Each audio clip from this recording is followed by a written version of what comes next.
Hello, this is the Stories Beside channel. I release videos every day for you. Subscribe and click the bell. It was the strangest ad Alvin had come across in a month of searching. Need a grandfather for a boy, payment negotiable, and a phone number. The people had gone crazy. The rich people had gone crazy. Alvin resented the computer's mouse over the page. Not only do they have personal nannies, drivers, cooks, housekeepers, now they hire grandfathers. And they find them if they write so confidently about their need. The old man had been looking for a job for several months already. He was completely impoverished with this pension. He himself had lived modestly all his life. This paltry pension would have sufficed for one man, but thunder. The old man thought not so much about his own welfare as about the health of his faithful friend. The old dog, like Alvin himself, has long been in need of good medical support. The cost of a veterinarian's services was scary to think about. Besides, there were no good veterinary clinics in their remote area. Helen's daughter Helen, a veterinarian, was a great professional, but the consumables, as they now called all medical drugs and dressings, had to be bought for separate money. To take a huge old dog to the city, you need a cab, and not every cab driver will take an animal in the cabin. In short, old people, especially of the dog breed, had a hard time if they got sick. Animal feed has not only become more expensive in recent years, but has reached unthinkable sums. It seemed cheaper to raise a whole bull than to feed a dog or a cat. And Thunder, a dog of impressive size and eats several times more than the owner, but one Spunger, Alvin did not do without. He also fed dogs abandoned by dacha owners because he felt very sorry for them. Betrayed by their summer masters, with the onset of cold weather, these unfortunate animals slowly died, not realizing the proximity of winter. The first to fall ill were the kittens who had not had time to grow up before the frosts. At the same time, their mother cats disappeared somewhere, perhaps surviving as best they could.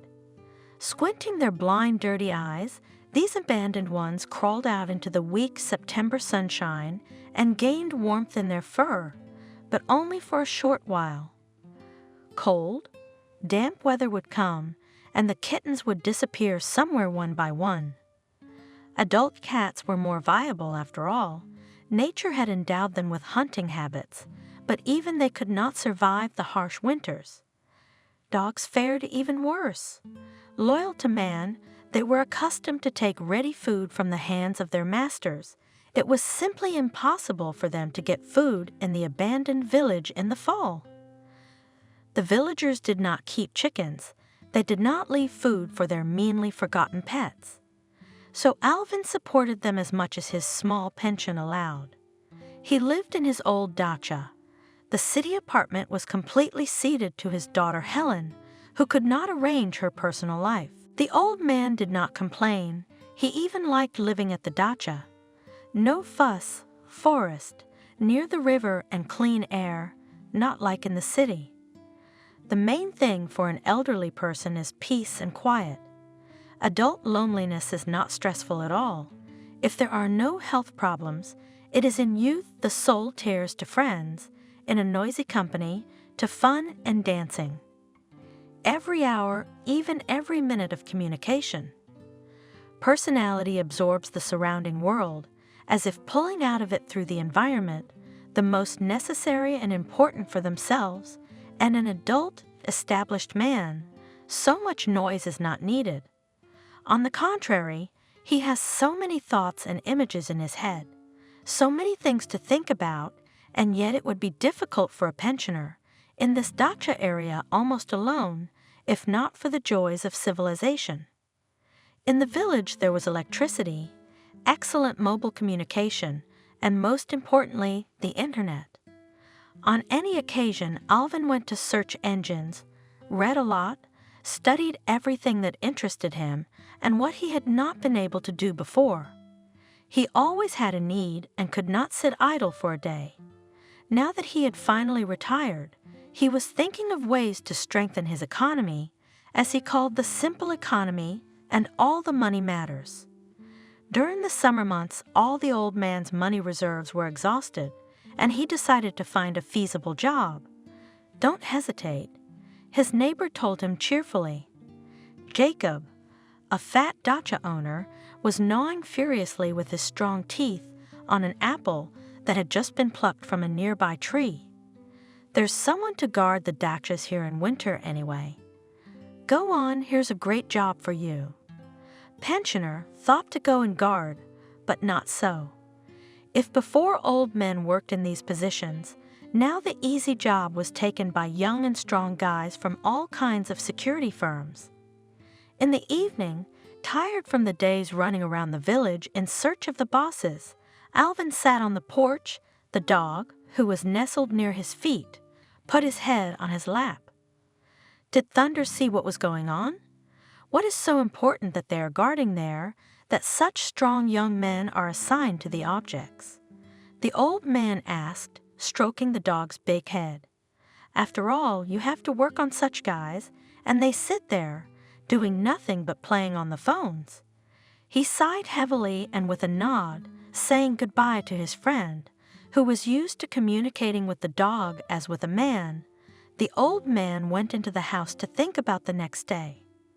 In the morning, Alvin again sat down at the old computer and found a couple of phone numbers of organizations, as they say, in walking distance. The first was the construction of high-rise buildings. The new complex was being built just between the city and the village, where Alvin lived for the time being. All that remained was to get the coveted job and to it a salary. Hello. I'm calling you from an ad. I'd like to apply for a job as a security guard. Hello, what have you been doing so far? Why do you want to be a security guard? How old are you? The questions came one after another. Apparently, there were a lot of calls, and a set of questions was prepared for any candidate and memorized by the questioner to death so as not to think too long. I worked at the factory, retired. A woman's voice in the receiver didn't let him finish. No, sorry, we don't take pensioners. They hung up on him. Alvin decided not to get upset and dialed the next number. Hello, is this the store? Do you need a security guard? Yes, I do, but did you serve in the army? The male bass on the other end of the line asked him. Grandpa's phone was a cell phone, but he was so used to thinking that on the other end of the line, Alvin even smiled. Oh, honey, when I was in the service, you probably weren't even alive yet. How old are you? His voice became suspicious. 62. Alvin was getting a little sad. He was starting to realize what was going on. I'm sorry, we're in material security. We need young guys who can use weapons and catch up with criminals. I don't think you'd be a good fit. Wow, they catch criminals. Alvin said to himself, carefully hanging up the phone. No customers in the store, just criminals. This guy must have gone straight from the police to the easy bread, or else. He shook his gray head and dialed the next number, the gym, which was not so close, almost on the outskirts of town, 3 kilometers away. Alvin would have agreed to walk there every day, despite his sore legs, just to earn money. Hello, are you looking for a security guard? He started talking. No, we've already found one. A young man's voice answered him cheerfully. Our former coach just got a job. Excuse me, Father. Good luck to you. There were no more suitable jobs on the old people's website, and Alvin had to go back to the strange ad for a grandfather for a boy. It is strange, everywhere refuse, only after hearing about his age, and here even by the voice instantly determined the old people, and here it is written in black and white that it is required exactly grandfather. I decided to call. What the hell is not kidding? I should at least find out What is the meaning of the grandfather's duties? The old man coughed well, so that his voice did not seem so old and creaky, and dialed the number specified in the ad. A pleasant female voice answered, "Speaking." "Hello, I'm calling from the ad. My name is Alvin." The invisible interlocutor seemed to be very lively. "Hello. Thank you for calling. My name is Clara. You probably thought my announcement was a little strange." Alvin just coughed embarrassedly into the phone, but I can't argue with that. "Alvin, I'd like to talk to you in person, if you don't mind. Where do you live? Is there any chance you could come down here?" "You'd better come to my place," said Alvin. "I live here." He explained in detail how to get to his village and cottage. He pressed the phone and quickly put things in order. Everything was always fine on his plot of land, but inside the cottage, of course, lacked a woman's hand. I changed the tablecloth on the table, cleaned up some abandoned things not subject to prying eyes, even took a towel and wiped off some dust. Then he washed, shaved, put on his new tracksuit, and waited for Clara. Exactly at the agreed time, at 6 p.m., a black Jeep drove up to Alvin's house. A tall man of strong build got out of it. He looked more like a bodyguard than a driver. Opening the door, the driver helped a petite, dark-haired woman out of the Jeep, wearing an elegant pantsuit suitable for the office, but not for a trip to a pensioner's hovel. Nevertheless, the lady walked confidently toward the cottage along the tamped path, already strewn with yellow leaves. Alvin approached the guests with a smile. "Good day to you. Come inside, dear guests." "Hello again," said Clara in an unexpectedly low voice and held out a small, strong hand. The driver nodded briefly and introduced himself. "I am also Alvin." His shake was stiff and as short as the greeting. The host led the guests into the house and offered tea and jam. "Tea makes conversation more pleasant," he explained. "I would love to drink tea, especially with homemade jam." Picked up Clara. "And let's drink tea in your garden. I saw a table with benches there." "Oh, great!" Alvin was pleased. He did not want to show the interior of his cottage, which was not very suitable for such a gorgeous guest. The weather was just fine for early September. The sun was warm, the evening was wonderfully warm and quiet, though in the morning the leaves of the big birches growing in the distance seemed to be falling. Alvin had been drinking strong and fresh tea all his life, adding to it all sorts of herbs, which he had collected over the summer and dried a myriad of them. "Today we have mint tea," he commented, pouring the tea into cups. "I also made my own jam from that cherry tree over there. The berries, see? There are still some left on the top. We should leave cherries for the birds, too." The host also opened a box with beautiful cookies, thoughtfully brought by the guests. The pensioner had never tasted anything like them. The guests seemed to enjoy the view and the fragrant tea, and she gave the jam its due. She looked around the garden with marked pleasure and sighed at the pure air. Alvin, the driver, took his glass of tea and moved closer to Thunder, who had been warned by his host that the guests were his own and should be treated with courtesy. The dog wagged his tail, and the guest turned out to be an expert in canine psychology. The two were also having a good time. Between the old man and the young woman, a warm conversation ensued. "I'm Alvin. I came to you specially to have a look at you at home."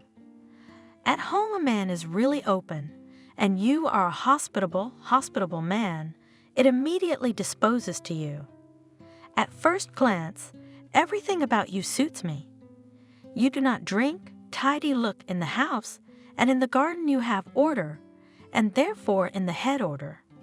Tell me a little about yourself." "Oh, Clara, my life can't be told in 2 words. I've already lived a long time. The owner of the house smiled sadly.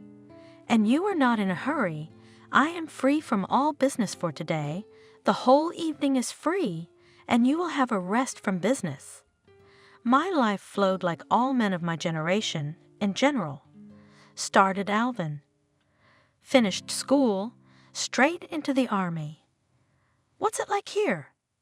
It was considered a disgrace if a guy didn't go to the army, and the service was not like today. A real soldier's service, officers, fathers in fact, then long corresponded with cowworkers, and who continued to be friends all their lives. When I came back, I got a job at the plant and worked as a milling machine operator for 43 years. The work requires neatness, accuracy. I liked it very much. I liked the work very much. "And your family?" the guest asked. Yes, I met my Kathy at the factory. She was still a snotty girl when I went to the army. She was running around in the neighborhood. I didn't even notice her. But when I arrived, I saw her at the gatehouse. I didn't even recognize her. She was so beautiful, and what a golden character she had, except that I was a little jealous when I was young.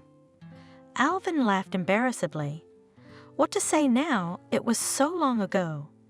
We got married and lived together.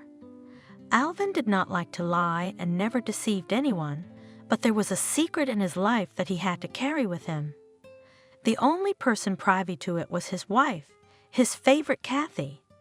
In fact, she was the owner of this very secret. She was also the cause of her husband's secrecy, the only one in question. Alvin, then a young demobilized man, actually met Kathy at the factory gate. They stood in line to mark their passes during the largest gathering of workers before their shift. Alvin hardly recognized in the beautiful girl, with wavy blonde hair and blue eyes, his little neighbor who ran with a briefcase to school. He noticed and remembered her, and in the following days he habitually picked out her pretty figure from the crowd. He himself did not notice how he began to wait for her involuntarily, at first just to see her. Then he began to greet the girl with a nod of the head and a smile. Furthermore, the first lines of greeting began, conversations like, "We are on the way, neighbor." The young people reached out to each other, unexpectedly. That's how it always happens when the heart is waiting for love. Only Kathy could not raise her eyes and look at Alvin directly. She always looked away sadly, although it was obvious that she was also waiting for unplanned meetings on the way to and from work. Alvin started dropping by Kathy's house to ask her to a movie or a dance. The girl shyly refused, but her mother, seeing Alvin as a son of good parents, sent her daughter to take a walk with him. Go on, there's no need to spend your youth sitting by the window." They went to the movies, went to dances, ran to a distant forest for berries, later for mushrooms. Only Kathy was sad more and more every day. One day Alvin talked about the future. "Kathy, that's when we'll be married." He started. Suddenly Kathy sobbed, so desperately and violently that Alvin was confused. "What is this?" He put his arms around her. "What's the matter with you?" "I didn't hurt you, did I?" Kathy wrenched herself out of his arms, crying furiously, wiping her red, swollen face with her fists, and was utterly inconsolable. He sat her down on the trunk of a fallen tree, gave her some tea from a small thermos, and kept silent, barely calmed down, blowing her nose loudly into Alvin's same handkerchief. Kathy muttered muffledly as if to herself, "If we don't get married, we'll have nothing, Alvin. I'm spoiled." Alvin froze for a moment, not understanding what she said, and then he grabbed her in his arms and spoke. "What's this nonsense, Kathy? But where did you find such a word? You're the nicest one I've got." Hugged her tightly and didn't let her go until she started crying again. Only then, with a second burst of tears, did she manage to tell of her trouble, which had been burning her all these 3 summer months while she had been conversing with the young man. By some terrible irony of fate, this misfortune happened to the girl right on the eve of Alvin's return from the army. Saturday afternoon. The young people from their shop had gathered for the birthday party of one of the girls, Lena. Kathy didn't know all the guys very well, but they had been in close contact with Lena for a long time, and with the permission of her parents, also went to a small dacha, where Lena organized her party. At first it was fun. They played, sang, danced. Then a few couples scattered around the plot and nearby bushes went for a walk. Kathy, who was taking part in such an adult party for the first time, felt very tired. She went up to the attic of the cottage and, taking off her sandals, lay down to rest on the sofa. She had visited Lena before and felt confident. The girl did not notice how she fell asleep under the muffled conversations and shouts of the guests. Suddenly waking up, hers was eerie. Something heavy was lying on top of her. She couldn't even move or breathe. As she tried to crawl out from under the weight, Kathy felt rough hands covering her mouth and the stench of vodka booze. Thomas? She was horrified to recognize the new mechanic who had recently joined their shop and had been stalking her with savage persistence since her first days at the plant. It was rumored that he had a very murky past. Often the same odor of booze followed him on Mondays when he stood in the gatehouse. Kathy huddled under his long, heavy body in terror, but there was nothing she could do. She was just a silly little mouse caught in the claws of a predator. Gasping, the girl tried to at least bite the dirty palm that covered her mouth, but to no avail. Nearly fainting from lack of air, she twisted and twisted, but it was too late. She realized there was no escaping her rapist. Then a stunned Thomas was heard. "What are you? What are you, a girl? What a surprise. Just keep your mouth shut, okay? No one will know." Kathy cleaned herself up almost indifferently and turned her back to the wall. She spent the night in stupor, silently pretending to be asleep. In the morning, without giving the appearance of feeling unwell, she went home with everyone else. Noting that Thomas and his buddy Jacob were gone, run off or drunk somewhere, God help them. She wasn't interested in anything. Kathy was out of reality. Only her shell retained the ability to smile, talk, and pretend to be alive. To her mother, who started asking about the birthday party, she said, "Yes, Mother, it was very good." Kathy scrubbed herself in the bathtub with a stiff washcloth, but she could not consider herself clean enough. She could feel Thomas's dirty fingers on her white skin, on her belly, between her legs. The nights passed in agony, and later the girl realized that this was not all. She found herself pregnant by a man she hated. Now she had to hide from people, first of all, from her parents, morning sickness, bizarre choice of food. She couldn't eat her former favorite cheese, cottage cheese and sour cream. The last few weeks had gotten bad with clothes, her belly growing and not interfering with her maiden dress and skirts. Kathy had been drawn to Alvin from the first time she met him, as if he was the only reliable support during those dreadful weeks and months. So terribly mixed up in her life, the misery of her rapist and the happiness of renewed acquaintance with her former mere neighbor, Alvin, that her head was spinning. To master the situation, to decide to make some changes, young Kathy was in no way able. Alvin listened to the whole story with a coolness that surprised the girl. Then he asked, "I mean Thomas. Where is he?" "I don't know. He ran away somewhere. They say he goes away and comes back a lot." "Well, let's go to yours and decide about the wedding," just said Alvin. "Mine are always on my side. A child is happiness." About this Alvin could not tell not only to today's guest, but also to anyone in the world, including his favorite daughter Helen, and he continued his story. There was no time to relax. Soon Helen's daughter was born. While they were raising their daughter, building a dacha, and planting a garden, they did not notice how time was running away. In time, we got an apartment from the factory. Since both spouses have been working for a long time, they gave us a comfortable, good apartment in the city, right in the center. We lived frugally, of course, but we were not poor, but still, we took our daughter to the sea a couple of times. Everything like people. Why don't you live in a city apartment? Clara asked. It would be more convenient for an elderly person in the city, and friends and relatives probably remained, and also the clinic nearby if suddenly there are problems. As I buried my wife a couple of years ago, I felt bad, Slaga.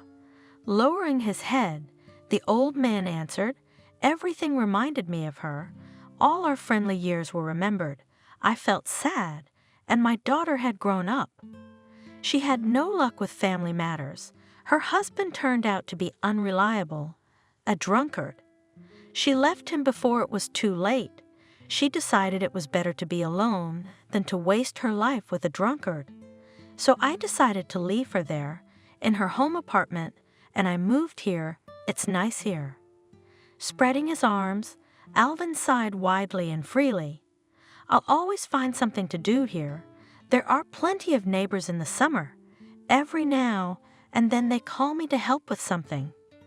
In general, I'm a man in demand in the summer. I can help someone with a car, someone with a fence or a shed. Fix it, nail it. Men's hands are always needed in the village, and there is enough work in my garden. In the vegetable garden, I grow all my own. In winter, though, it's a bit boring, and I want to work. I've got Thunder. He needs good treatment and food. Doesn't your daughter come to see you? Why, yes, she does. Alvin wanted to take offense. She comes, cleans up, does the laundry. What else can she do?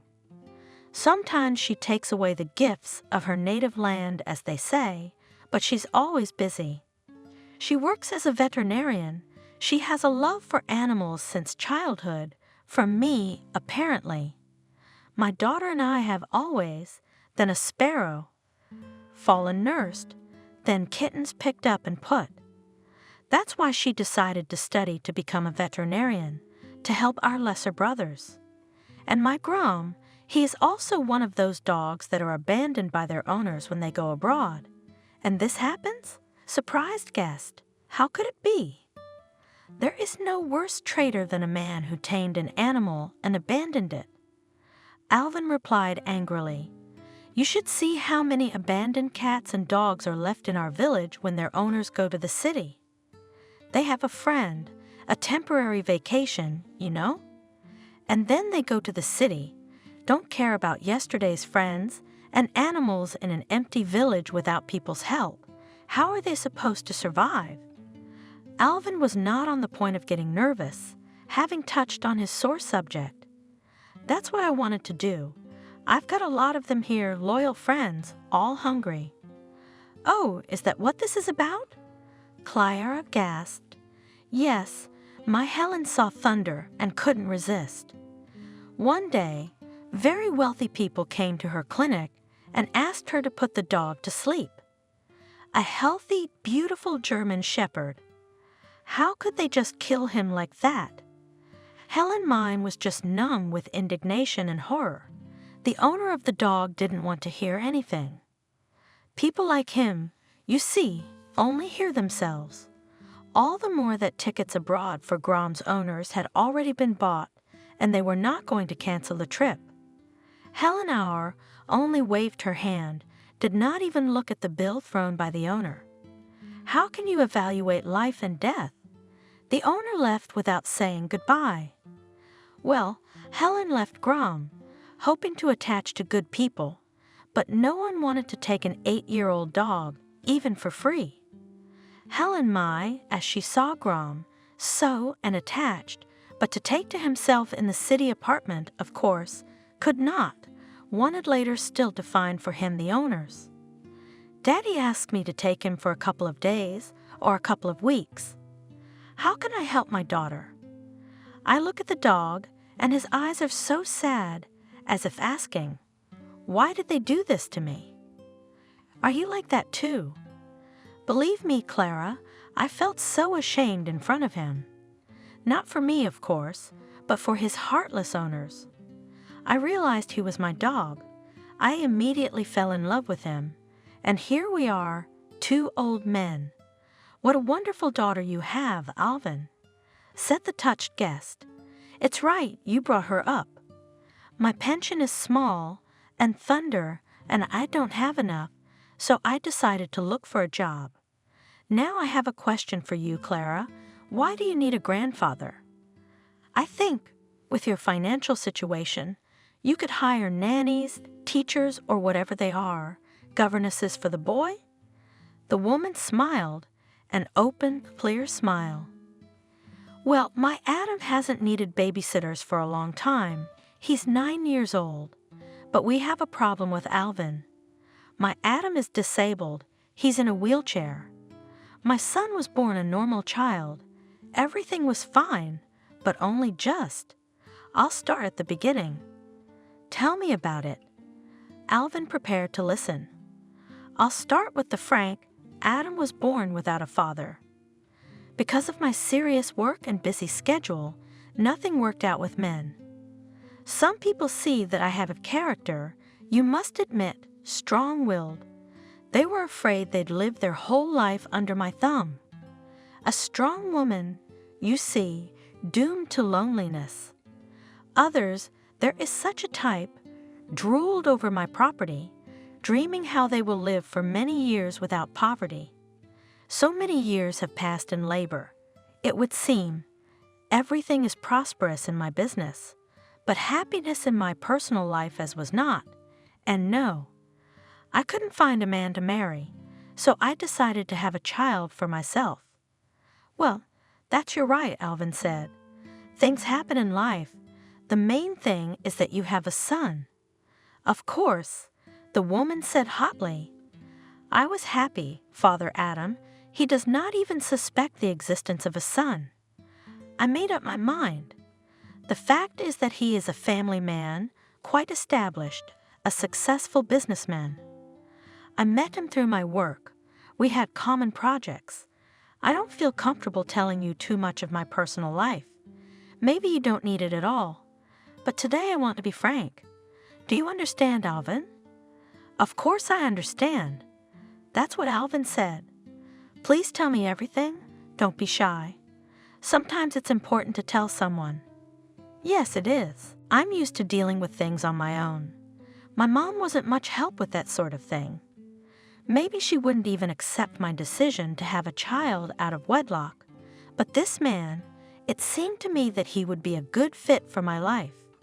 He was so reliable, independent, and strong, but by that time, he had a wonderful family, growing children, already school children. I didn't want to cause these beautiful people any grief, you know? Why should I destroy his already established family happiness? And I decided not to say anything to him. I would manage alone, so that there would not be any problems that would interfere with the normal life of my son and me. I gave birth so easily, I was as happy as possible. Everything was good. My business was booming. My mom and nanny were helping raise the baby. So the boy was born and grew up healthy? Her interlocutor asked a question.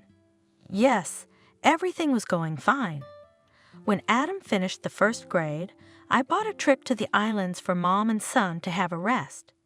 That's where the trouble happened. My grandmother died in front of my son. Suddenly, not even expected illness, a heart attack. Adam was shocked, stressed, and on this ground his legs failed. Doctors do not find any pathology. We have not consulted with any medical luminaries. We did not hear anything definite. They all refer to the stress of the child. What only doctors and healers I did not take my son, no one gives no prognosis, only divorced hands. The reason, apparently, is purely psychological. Whether Adam will go again or not is unknown. Some neurologists say that perhaps with some more stress, he could suddenly stand on his own 2 feet. There needs to be some kind of push that can help the boy, but no one guarantees a positive outcome. And what if the next stress, on the contrary, aggravates Adam's condition? No one would take a risk in such a case, supported Alvin. That's why my son and I have to be prepared for any eventuality. Adam needs a lot of strength to become a real man, to feel like a full man. I want my child to have a future, to be able to continue my business and build a happy life for himself. But there seems to be a perfect example in front of him, his mother. The old man spoke up. "Ah, my dear Alvin, that's when I realized the meaning of the word fatherless. When I was young, I didn't realize how the absence of a father would affect my son. It's still a discreet but purely female environment, you know. The child grows up petted, sees the world from a woman's point of view. Adam needs a man around him with experience, not today's young men who often grow up under mom's skirt and then cannot get rid of this skirt. Mama's sons, such are not able to be responsible for the family, and what a family, they cannot answer for themselves and even provide for themselves. My son, he was born, apparently, so nervous and taking everything to heart. It is especially important for him to be strong, plus he has a delicate soul. We need someone like you. After all, our Adam has never had the confidence of a grown man, and he needs it. So, do you agree?" "I agree." Without hesitation, Alvin answered. During the time they were talking, Clara opened up to the old man completely, and he could not help but feel her pain for her only son. He was even more struck by the woman's frankness, her complete defenselessness in front of a man she had met for the first time, her invaluable trust. Just like my ward animals, it seemed inappropriate to compare Alvin. How could one fail to justify such trust? The businesswoman immediately began to plan for future cooperation. She instantly picked herself up, opened a small notebook, which she took out of her purse. "In the morning, Adam has a school program, and by 2 o'clock he will be waiting for you. A driver will come to pick you up and take you home at 8 p.m. Would that be okay with you?" "Yes, of course, that would be fine." Alvin nodded his head. Then they discussed the payment. The sum named by Clara was much more than the old man had expected. Alvin was discouraged and even shocked. Slava stood up from the table and again became a real business lady, strict, even haughty and unapproachable.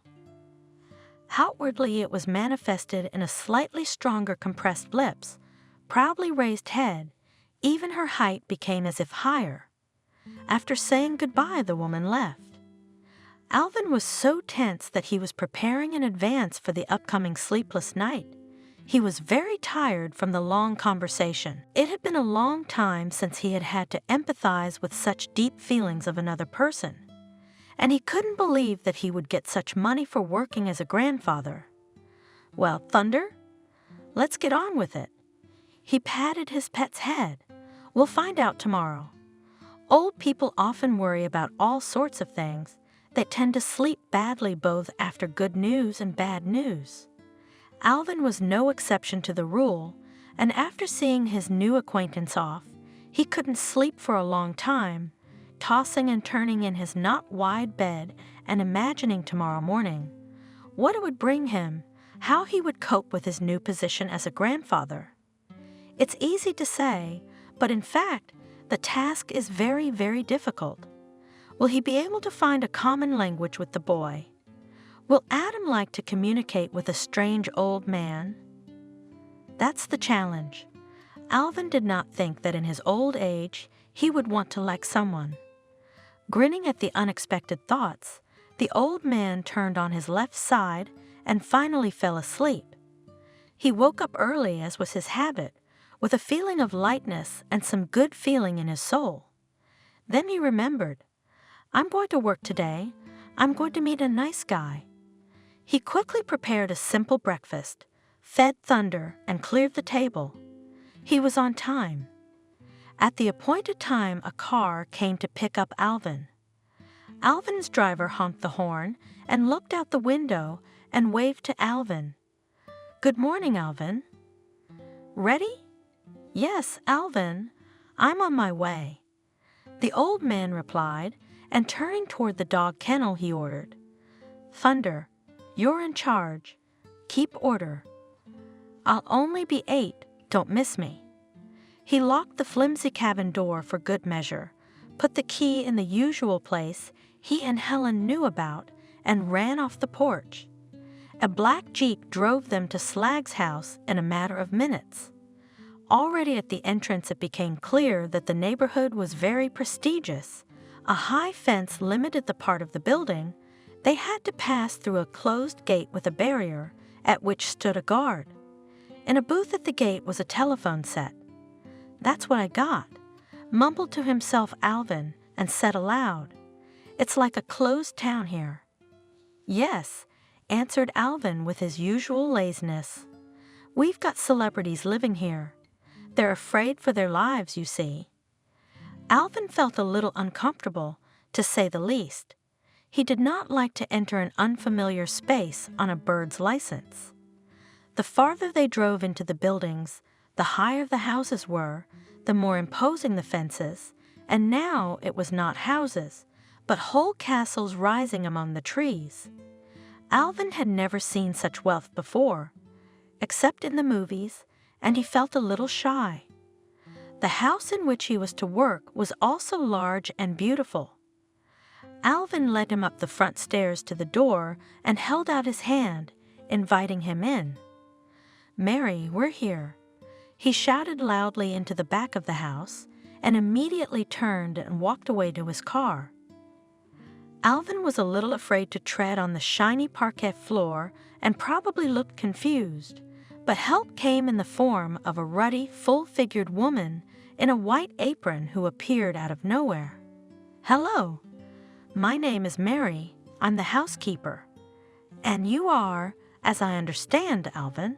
She smiled and extended a big warm hand to introduce herself. Yes, the old man said quietly, looking around at the ceiling mirrors and the chic decorations of the lobby. Don't be shy, Alvin. Mary smiled even wider. We are expensive and rich here, but we have simple relations. Everything is human. You'll get used to it in no time, you'll see. Mary went to the big open door to the rooms and called loudly, Adam, Alvin is here to see you. From the back of the room, an exclamation sounded.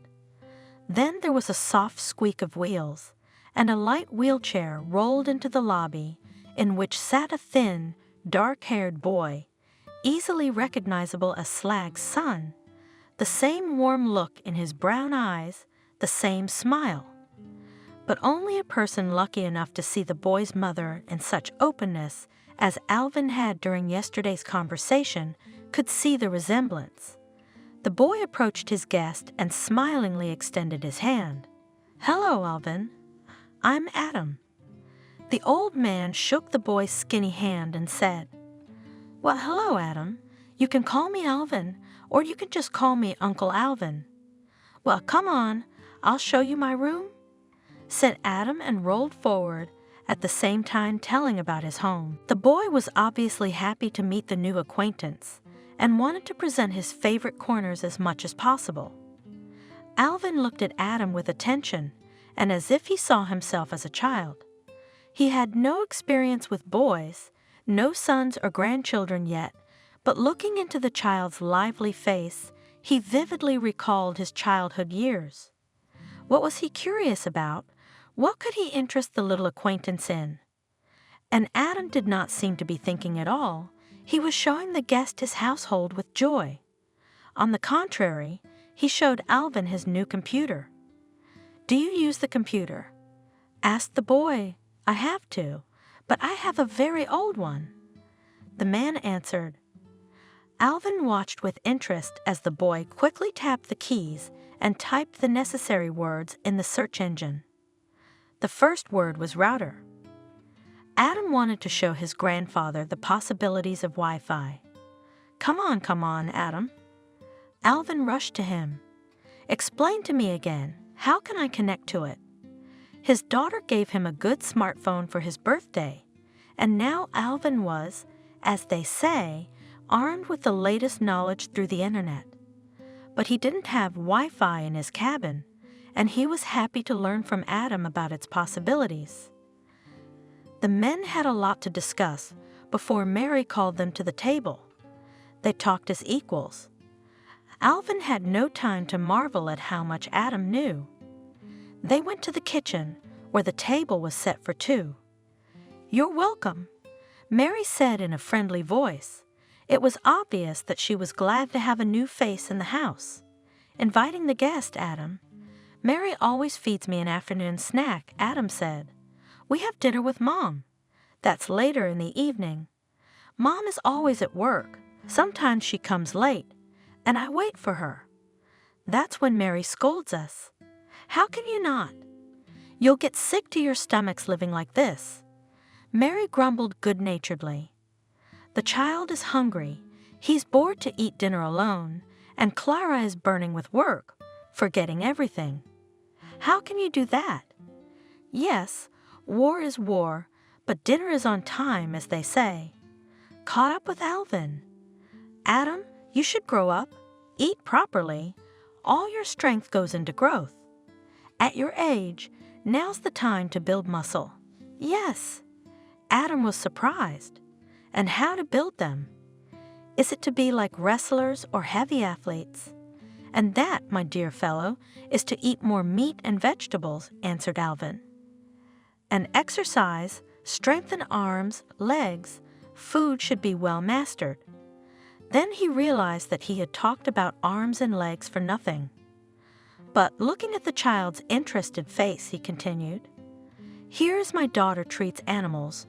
She is my doctor, only veterinary. She has cats and dogs and even birds in patients can be. So she prescribes them just such a diet to recover faster, meat and vegetables. He continued to pour out details from Helen's practice, seeing the interested look of the small interlocutor. Adam looked at him with all his eyes, not forgetting to chew scrambled eggs with greens and drink cocoa. Mary was sitting next to him, propping her chin on her fist, looking at them with quiet amusement. But then she realized, It's good to be with you, but I have to cook dinner for someone. And she went to the stove. Does your daughter cure horses? Meanwhile, Adam was asking, She does, doesn't she? Answered Alvin. Last year the circus came, and their horse was sick. It was capricious, didn't eat anything. Then it went completely sick, but you have to do the program. Yes, what kind of circus is a circus if the horses don't perform? They're a team, you know. They can't perform without each other. Did they bring her to your daughter? The boy's eyes went wide. No, Adam. Alvin shook his head. The poor horse had no time to travel. She wasn't feeling well at all. Helen came and sat by her, talked to her. I don't know what the horse told, but only my daughter realized that the horse's stomach was not working. And the horse, you know how big it is. Laxatives, at least a bucket of them, I think. I didn't ask you exactly, but the horse came back to life in an instant. Just like that? The boy laughed. Yes, just when it was all right, answered Alvin. But the horse could have been lost, because guess what it ate that wasn't supposed to? I don't know, Adam thought. Carrots, potatoes? Well, she could have eaten carrots and potatoes, especially if she had eaten green potatoes that had been in the sun for a long time. But it was worse. The workers did not see to it and left a bucket near this young mare, in which they washed carrots with a washcloth. Together with carrots, she managed to swallow a piece of loofah. This loofah was the cause of the horse's illness. "You," disappointed stretched Adam. "How come?" That's it. The old man spread his hands. That's how it happens when someone is not working hard enough, not in good faith. "And why cannot green potatoes to the horse?" asked Adam. "You see, in the sun and the potatoes, the strongest poison is formed. It's called solanine," explained Alvin. "Such poisonous potatoes should not be eaten by anyone, neither humans nor animals. It is very easy to get poisoned." "Mary, Mary!" Suddenly Adam shouted. "Where are our potatoes? Not in the sun." Frightened Mary, in her haste, did not understand what Adam was asking and answered off topic. "I'll cook the potatoes too, Adam. Do you want them fried or boiled?" "No, I don't need potatoes. I'm just asking if they're in the sun." "No, Adam." Mary was surprised at the question. "We keep them in the cellar." She looked questioningly at Alvin, but there was no time for conversation, and again the men were left alone. Alvin stacked the dishes neatly in the sink of the sink. "Well done, Adam. You've eaten everything. Even my Thunder wouldn't have anything to lick." "Who's that, Thunder?" Adam asked. "That's my dog. He's my only companion in the house," Alvin replied. "Don't you live with your daughter?" surprised the boy. "No, my daughter works in the city. There is her veterinary clinic. Her patients are waiting for her there, and me and Thunder live here in the village in a cottage." "What kind of dog do you have? Does it live in the house or in the yard?" Adam was curious about everything. "Well, it is uncomfortable for a big dog to live in a house. Thunder, I have Freedom loves freedom. He has a huge yard at his disposal, and at night I let him off the chain and he roams all over the garden. He's a good boy. Helen brought him to me for a reason." "Did your daughter give you a dog?" Adam was surprised again. "Well, whether it was a gift, I do not know. The thing is that my daughter has been picking up all the animals and birds since she was a little girl and putting them back to their owners, and this dog was put to sleep by unkind people when they went abroad, you know. They will live there beautifully, and they didn't need the old dog, so Helen took pity on him and asked me to take him in for a while. And he and I, two old men, became such good friends that now I can't even imagine my life without him." "How great!" Adam marveled. "And I want a dog so much, but my mom says she can't handle it." "Mom has no time. Mary also has no time. They said that the dog should play with it, walk it, and he pointed sadly at his feet. Suddenly the boy raised his head. A light shone in his eyes. "Alvin, will you introduce me to Thunder?" "Of course, if Mommy lets me." In the evening Clara arrived. She was very eager to know how her son's acquaintance with his grandfather had gone. And all day long she was impatiently looking at her watch. She had a lot of things to do and wanted to go home. She barely waited for Alvin to pull up in front of the house and got out of the car. Alvin, whom the driver had to take home, was already ready to leave. Adam was sitting next to him in his stroller, his face lighting up at the sight of his mom. Mommy, can I go to Alvin's tomorrow?" Clara asked to herself. Wow, the son is already going to visit. So the acquaintance had taken place. The woman was overjoyed that the men had become friends. She greeted Alvin warmly and asked how the day was. "Fine, Mom," said Adam quickly. "I found out about Thunder. I want to see Alvin's dog. May I, Mom?" The mother didn't recognize her usually reserved and bored son. Her face flushed, her eyes burning, and the expression of joy on her pale face pleased her most. She laughed. All right, as long as it's not too much trouble for Alvin." "Adam, have you been so impertinent as to ask for a visit?" "Oh, come on, Clara." Alvin was embarrassed. "I'll be only glad. and Adam will be really good at my place. He and Thunder will make friends, I'm sure." They agreed that in the morning Adam would go to classes as usual, and at 2 o'clock Alvin would bring him to Alvin's house. After saying goodbye to everyone and glancing at the kitchen window, where Mary's silhouette could be seen, Alvin got into the car and Alvin drove out of the yard. Thunder greeted him with a joyful bark, missing him. "Well, Thunder, now we'll work together." Alvin spoke, putting a bowl of food in front of him. "I'll be the grandfather, and you will be Adam's pets. He is a good, kind boy, and smart to what I am at his age." Alvin laughed softly and waved his hand. The old man was so full of impressions that he didn't even eat dinner. Mary had a good meal today. He sighed. A woman's cooking, yes. After a quick drink of tea with whatever was at hand, he drifted off to sleep, but before his eyes were the boy's shining eyes, the mirrored walls of the fancy house, and the full hands of beautiful Mary. He smiled at this vision and sighed. Life seemed to be getting better. Alvin, as always in anticipation of any guest, began to clean up first thing in the morning, first around the cabin, then inside. He swept the already clean paths, tidied up Thunder's kennel, rinsed his food and water bowls. He did not like this time of waiting, when there seemed to be nothing to do, but his heart was still pounding, where he had overlooked, where he had left a mess. To distract himself, he began to go through fishing gear. The time would pass faster and the heart would calm down, because for an elderly man, any event brings a lot of excitement. Alvin delivered Adam on time. It had only been half an hour since his class had ended. He easily pulled out the stroller and put the boy in it. Adam, looking around and worrying, rolled down the path towards the cabin, but immediately stopped. "Thunder," he breathed out.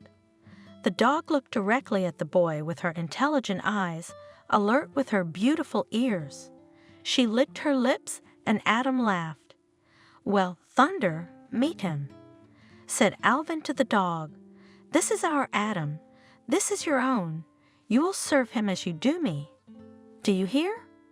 He rolled Adam's baby carriage closer to the dog. "Well, here he is. Thunder, Adam, socialize." The boy looked up at him. "Can I pet him?" "Of course you can," Alvin replied.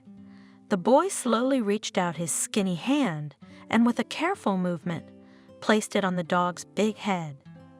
"Thunder," he breathed out. The dog licked his hand and laid his head near the boy's feet. Adam leaned down and continued to stroke Thunder's thick fur. It seemed to him that he could sit like that all day, but Alvin was already calling his guests for tea. Mary had sent some apple pie with Alvin, by the way, so the tea party was a success. It was held in the same place where Clara had sat the other day with her host at a table in the garden.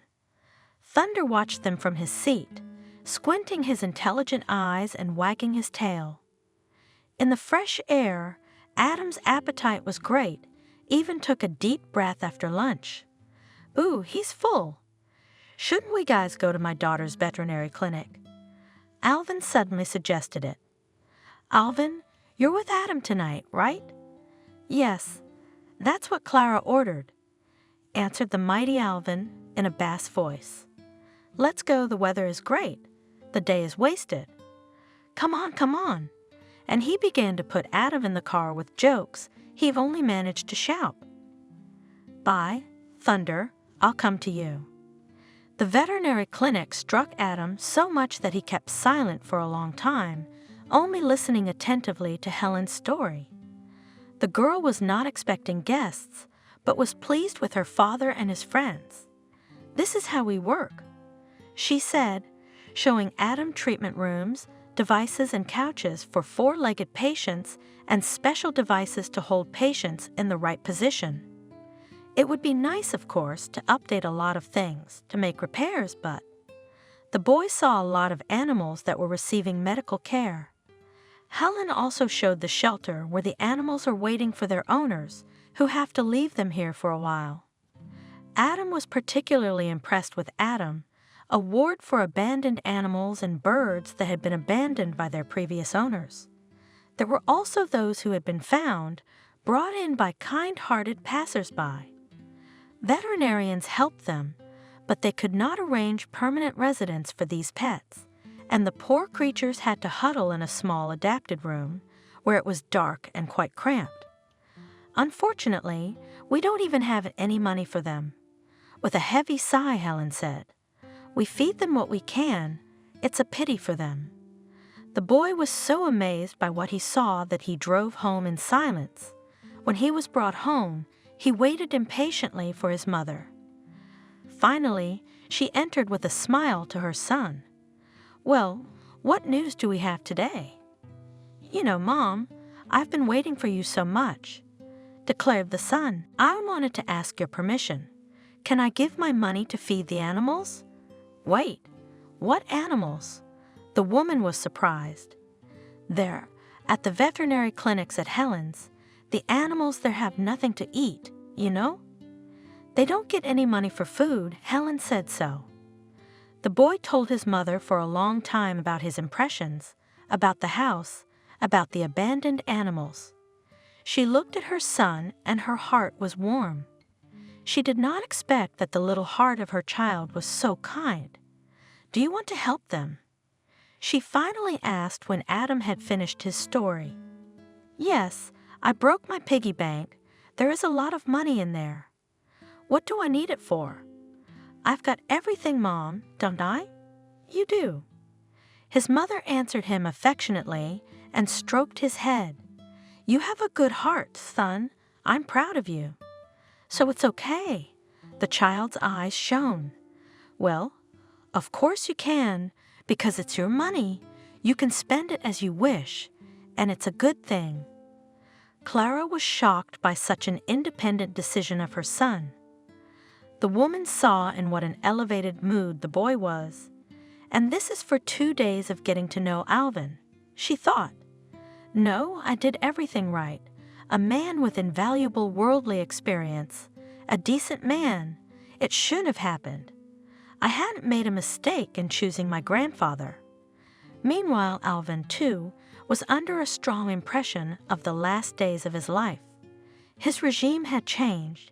His surroundings had grown wider. There were new good people around him, and most of all he was happy to communicate with them. It was easy for him to be with Adam. He felt like he was in a distant childhood when everything was easy and simple. They talk, play, socialize with each other, and they don't need anyone else. How could anyone get paid for something like that? The next day, after a day of work, Alvin headed resolutely towards his employer as soon as she got out of the car. "Clara, I somehow got confused and didn't ask what exactly are my duties." He addressed her. "We've only talk and have fun with Adam." "I can't get paid for that, can I?" "No, Alvin, you don't have any special duties. Don't come to us like a job, but like your loved ones, if possible. Talk to Adam like you would talk to your grandson. He's been like family to me from the first minute, Clara. The old man's in a hurry. He's easy for me, but that's the most important thing." The woman interrupted him. "Adam's male influence comes in handy. He's so decisive with his savings. He's a real man." And she laughed happily, and Alvin sighed in relief. It had been 3 months since Alvin had been a grandfather. Every day he became more and more attached to the boy, and Adam responded to the old man in the same way. Mary, the housekeeper, only smiled at the two of them, a lonely woman who had also long lived with the interests of her adopted family. She loved Adam as much as if he were her grandson. She had been unlucky in life. Her husband was a drunk and abusive man. Mary's child died in infancy. Eventually, Mary ran away from her husband and took up residence in someone else's home, which became her own. and now she gave all her unspent maternal warmth to the mistress of the house, Clara. Recognizing in her young self, lonely, strong, but also wanting warmth and love, when Alvin appeared in the house, she instantly recognized him as a decent man. He was modest, neatly dressed, but felt the absence of a woman's hand. Going into the kitchen, always notices small things that need a man's strength. Lifts, fetches, and screws what is needed. Mary has more than once caught herself that with pleasure looks at the thin face of a man and thinks, "If only I had once had such a husband." Then she remonstrated and scolded herself. "What are you thinking about, young ladies in waiting?" But her heart could not command, and again she tried to treat the man something especially tasty. All the more that her favorite Adam, next to Alvin, seemed to acquire a wolfish appetite, and that pleased her madly. She began to prepare larger portions so that she could wrap the rest and give it to Alvin to take with her. "It's a pity, Alvin. Take some food. Don't hesitate to have dinner in the evening. It's too much trouble to cook." He was embarrassed, even blushed a little, but he dared not refuse the treat and was especially courteous to her the next day, when he came with his pupil for the afternoon meal. Now Alvin accompanied Adam everywhere, and to the pool, where the boy had individual lessons, and to classes in the rehabilitation center, and for walks. They never bored each other and always found topics to discuss. Sometimes, when Alvin had the weekend off, Adam would call him and ask him to come over. Alvin thought that without an agreement with the landlady, he should not take too much initiative and was sly. "Adam, you're a man. You should realize that Thunder misses me," he said back, "and some household chores are piling up." "Why?" pulled Adam. "If I could come to you, I would help you and play with Thunder. He wouldn't be bored." And on his last day off, the boy asked him directly, "Alvin, can I come visit you?" "Sure, come if your mom lets you." Alvin breathed out a sigh of relief, and his mother did allow it. Moreover, she brought Adam herself, and she brought Mary with her. Alvin only grunted in embarrassment. Adam and his mother took a ride along the path. Then Clara decided to walk to the woods, and Mary began to clean the house. And as he did not persist, she, smiling, washed, rubbed and scrubbed and said, "It's been a long time since a woman's hands have been here. So Alvin, you let me clean up, and you entertain the guests." The bright winter sun was already beginning to warm up, so the adults were not afraid that Adam would catch cold. Thunder played with the boy with pleasure, forgetting about his old ailments. Adam's options were limited too, so the two were quite content in each other's company. As always, after fresh air, the boy ate boiled potatoes with appetite, dipping them in melted butter. Dinner was prepared this time by Alvin himself. He allowed himself to brag. "Well, the potatoes from our garden are good, eh? Crispy, aren't they? And my neger's butter, pure cow's butter, I save every year since autumn. Eat it. It's a natural product, not some synthetic one." Clara even squinted. It tasted so good. The day off had gone wonderfully. She said as she finished her dinner, "Thank you for your hospitality, Alvin. It's time for us to go, and Mary has finished cleaning up," said Clara. "Mom, it's so nice here. Can I stay at Alvin's for the night? I'll be gone and Thunder will miss you." The boy's eyes shone and his cheeks blushed. The mother saw how happy the child was in the company of the old man and Thunder. "Clara, let Adam stay. Tomorrow is Sunday. Alvin can come and get him. If you don't trust the old man, let Mary stay. There is enough room for everyone." Alvin supported the boy. Adam looked at his mother in such a belittling way that she hesitated. Here Mary also put in her weighty word. "If necessary, I'll stay here. Let the boy play in the fresh air, and all in the city, and in the city. And tomorrow night you'll send a car for us. What am I going to do with you?" "Stay, you insolent guests," laughed Clara. From that day on, Adam's overnight stays at his grandfather's house became quite frequent. Adam spent almost every weekend with Alvin. Sometimes Mary stayed overnight to prepare a good meal for the two men, but this happened very rarely because her main work required her presence in the big farmhouse. The old man and the boy were so strong that the two of them never got bored, and thunder did not let them get bored. Spring came, and one weekend, watching Alvin dismantle fishing gear, Adam became interested in unfamiliar objects. "What's this? What's this? And how does the feeder catch?" he asked Alvin. He patiently, even with pleasure, showed everything and told about the tricks of fishing. "Wow," the boy's eyes lit up, "and I have never been fishing." Alvin realized it was time. If in time to support interest, it will be Adam's gift for life, and if you lose this moment, so it will fly away, and the boy will not become a fisherman, never in his life. "Well, tomorrow then, without any solemnity," he said. "Let's go to bed, and tomorrow at 5 a.m. we'll meet the dawn at the river." Adam gasped. "Really? We'll get up and go. That'll be the truth.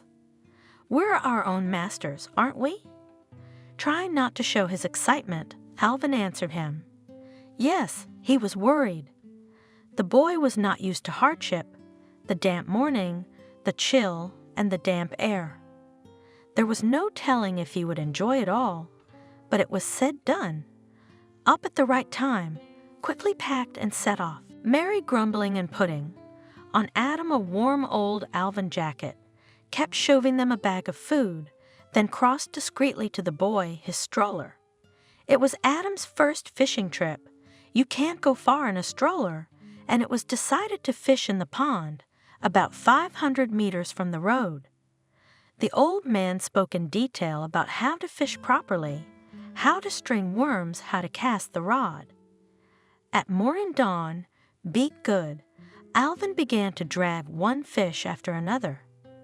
Adam awkwardly slung the rod, long, uncomfortable, but here he was lucky, a bite. He froze, looking at the float, then looked at Alvin. He said silently, "Pull."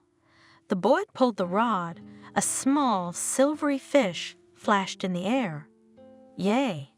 Alvin shouted in a whisper, and Adam immediately picked up the joke. Hooray! The joy of catching their first fish was greater than the new cell phone they'd bought for Christmas. The fishermen got into the excitement and didn't notice how time flew by.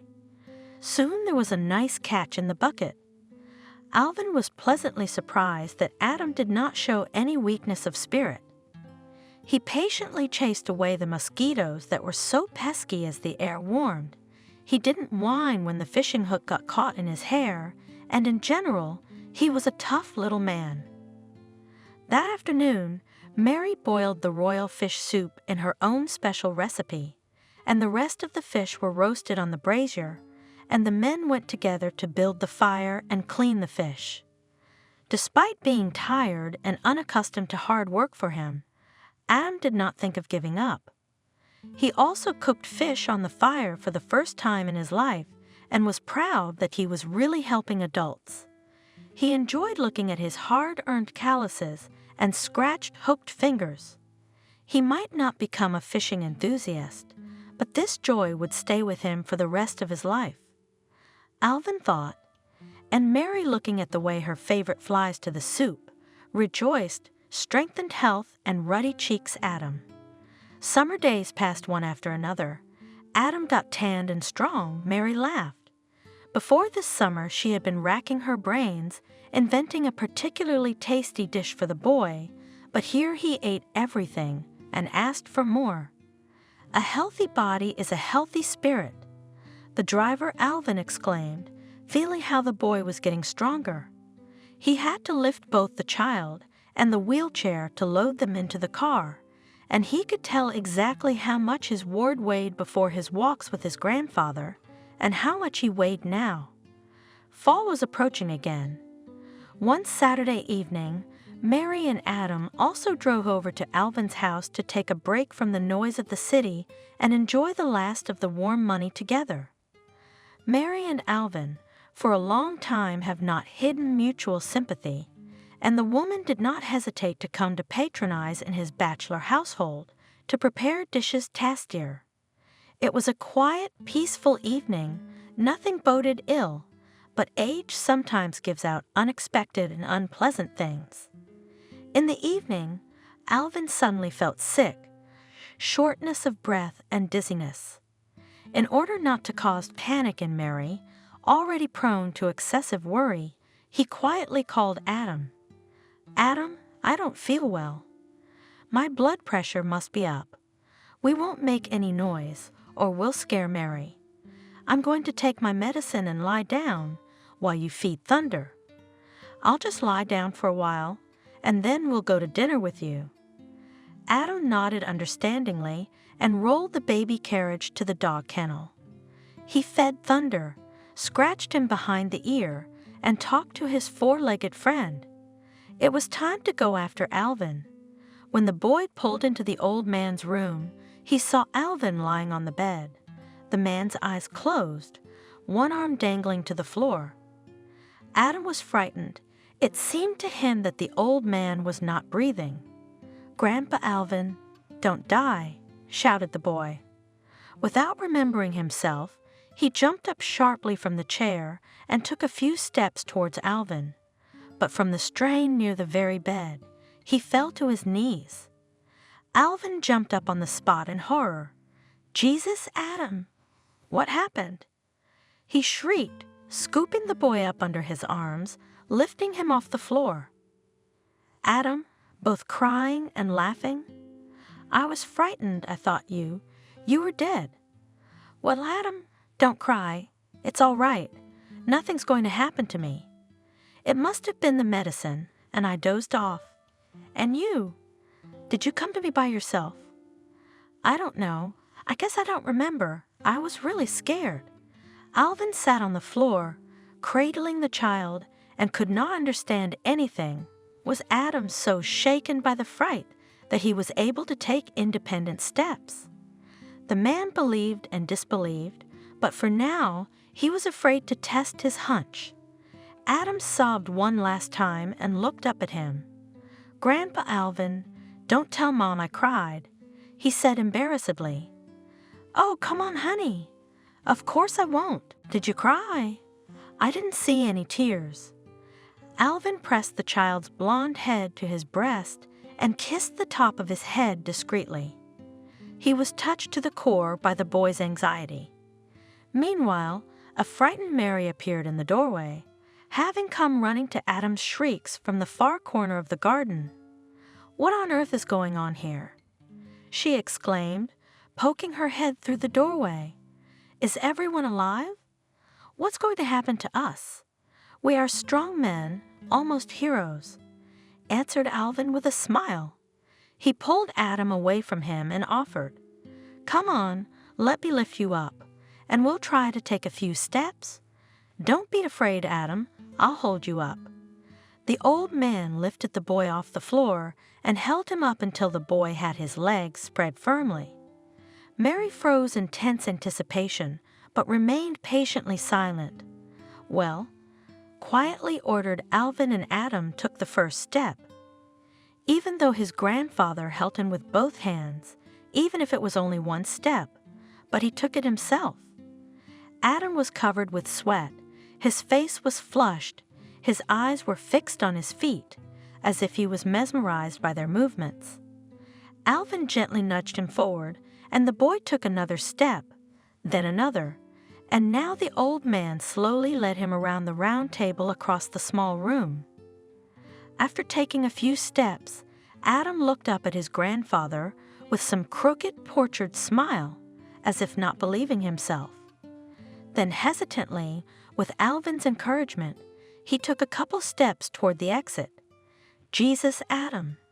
Mary, who was standing in the doorway, embraced him with her arms and pressed him to her warm chest with all her heart. The woman cried and kissed the boy with wet lips, then took his head away from her, was immediately frightened that he was standing almost on the same level as her, on his own feet, and began to cry with joy again. Everyone was stunned, in a ghastly excitement, dropping something now and then, murmuring their worries. Mary set the table, and the men, silently digesting the excitement of the minutes past, smiled at their thoughts. Finally, the hot tea helped everyone to calm down and relax, and the three of them began to remember anew what had happened, trying to make everything look funny or amusing. Needless to say, the feelings of the three loved ones when they went to bed quite late in the small house among the greenery of the garden. The boy, as might be expected, was tired after an unaccustomed walk. Even though it was only a dozen other steps, but for him it was equal to a space flight. Therefore, the hero fell asleep with a happy smile on his face. Alvin, as always, was worried about the future of Adam. Would the child be able to overcome his fear? Would he go with confidence and determination? Would this urge to walk turn out to be a remission? He tossed and turned for a long time, remembering his fear, then smiled when he saw Adam's frightened face again. At old age, you don't give a restful sleep. Well, and Mary, according to the eternal female habit, prayed fervently for her beloved Adam, asked the Lord for mercy, and secretly admired Alvin. If it weren't for him, none of this would have happened to Adam. It is he, Alvin, who helps the boy to find strength. And then she shamefully hid her face from herself in the pillow after Alvin suddenly snapped. In the morning everyone remembered yesterday's joy. Adam could not wait to start walking as soon as possible. Since the evening, the adults had warned him not to start walking on his own in the morning. Your leg muscles are still very weak. It's dangerous. You have to take it easy for the first few days, Alvin explained. Be sure to wait for me, just the two of us. Adam promised. He barely waited for breakfast to be over, even ate against his custom. Not as well as usual. Well, hurry up. Now. Alvin smiled at him. Thunder watched in amazement as his two masters, big and small, intertwined into one four-legged creature, passed by his kennel time after time. Adam had a hard time walking on the ground. The path seemed to curl up under his feet, as if on purpose, preventing him from walking. The boy was sweating and out of breath, but again and again Alvin spoke. Let's go. He practiced so persistently that after lunch he didn't even object when Mary laid him down in the shade on a wide bench. Happy, he fell asleep in the fresh air, only his cheeks flushed with a healthy blush, and the old men sat together, admiring the sleeping child and talking quietly about their own things. What happiness God had given them, how great it was to be not lonely in their old age, how good it was in the garden today. They didn't talk about everything, of course, but they kept silent about something secret. It was Sunday evening, and they waited anxiously for the arrival of Clara at the dacha. Finally, her black Jeep stopped near the gate of the cottage. When she opened the gate, the woman saw that the wheelchair was empty and standing orphaned, and Adam was walking carefully along the path leading to the house. He was being carefully supported by Alvin, and next to him was a huge Thunder, forgetting about his advanced years. Clara stood silent and cried, afraid to break their idyll. She even managed to hold back a cry of joy and waited until her son came to her. Then they had tea again, talked about yesterday's events, discussed every little thing that came to mind.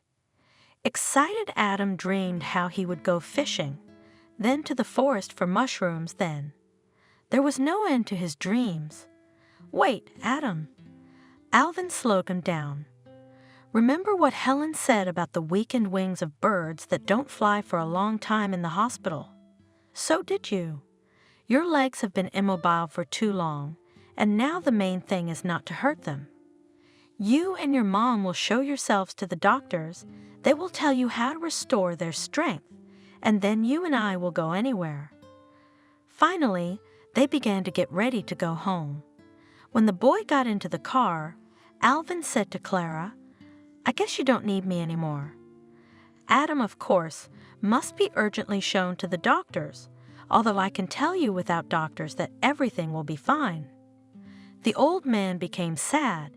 He would not go to his pupil every morning now. Tears were ready to come to his eyes. Clara hugged him heartily. "Don't be silly, Alvin. How will we be without you? I have no words to express my gratitude to you. You not only became my son's grandfather, but you replaced the father I don't remember. You will always be a part of our family. Yes, you are like family to me too." The old man said, quietly wiping his eyes. He waved after the car for a long time and knew that tomorrow the young woman would call him and invite him to her place. Mary, holding Alvin by the arm, slowly walked along the leaf-strewn path to the house. Today they again visited the cemetery where Kathy, Alvin's wife, repented on the day of her death. Mary carefully tidied up the grave of a woman she had never known, but from her daughter Helen she judged that Kathy was a kind and sincere woman. Otherwise, how could Helen grow up to be so kind-hearted and hardworking? "It's just a pity that things didn't work out for my daughter with her family and children," Alvin always regretted, and she was left alone with her beloved animals. "You, Alvin, do not anger God." Mary consoled him. "What can you do? Not everyone is given such happiness as having children. So you see, I've lived my life like a barren flower. Yes, you are Mary, and now you are still quite blooming." The old man smiled and grabbed to hug his girlfriend. "Wow, barren flower, what would I do without you?" They became friends immediately, from the first days of their acquaintance, and then lived together to brighten up two lonely lives. At first, Mary stayed for the weekend. Then, as she grew older, she was replaced in the big house by Clara, a young assistant, and she finally moved to Alvin's house. The two of them were calm and joyful. They walked leisurely around the garden, trying to please the children with apples and ripe plums. The number of children, along with Helen, had long included Clara and Adam, who had grown into a tall, handsome man. All these years, Alvin's life went not just next to, but in close connection with his new family, Clara, Adam, and Mary. Clara more than once or twice invited him to move into her house. She even offered to build a small outbuilding in the same yard so that he wouldn't have to travel back and forth. But the old man held independent views in everything. Moreover, now he was not alone. Luckily for him, he met Mary, who doted on two men, Adam and her Alvin, as she always called him. Helen was incredibly glad that her father was not alone. She quickly became friends with Aunt Mary, as she began to call his new, although not young, wife. The old people didn't sign. Why such tenderness? It is not their business to attract unnecessary human attention to themselves. It is enough for them to live nearby quietly, so that there is a companion on a cloudy day, a sunny morning, or a sleepless night. With the groans of an old man, there is no escape. Helen came to see them quite rarely now because she was addicted to tourist trips around the country. The old people's house was filled with magnets, souvenirs, all kinds of embroidery and rugs from different parts of the world. Adam has grown up over the years, graduated from school and college. No one would have imagined that the handsome young man, who was once disabled and spent several years of his childhood confined to a wheelchair. At the beginning of his career, he completed an internship at Clara. Mom wanted her son to have his first experience under her supervision. However, after receiving his diploma, the son decided not to work with her. "No, Mom, no," he stated firmly. "I don't want to be a mama's boy. That's the first thing. You will understand me here, right?" Mother could not resist his disarming smile. "Well, suppose I understand, but I wouldn't control you so much." She objected weakly, clearly realizing that in fact, she could not help but interfere with her son's work. And what Mother could? "And the second reason is, I'm not interested in your industry, Mom. You know, I have always dreamed of internet technologies. What should I do now?" "Forget about your dream?" Clara, of course, agreed. She remembered herself very well in her youth. She never knew how to obey someone else's will. She did everything in defiance of everything. If only he could achieve his goal. Maybe this is the secret of her success. Well, she won't cross her boy's path. Let him build his life the way he likes. He is an adult, independent man. Adam really wanted to achieve everything himself, as Alvin once taught him. Not believing in God or the devil, Clara only gasped and mentally spat to the side so as not to jinx it when faced with his stubbornness, bordering on stubbornness.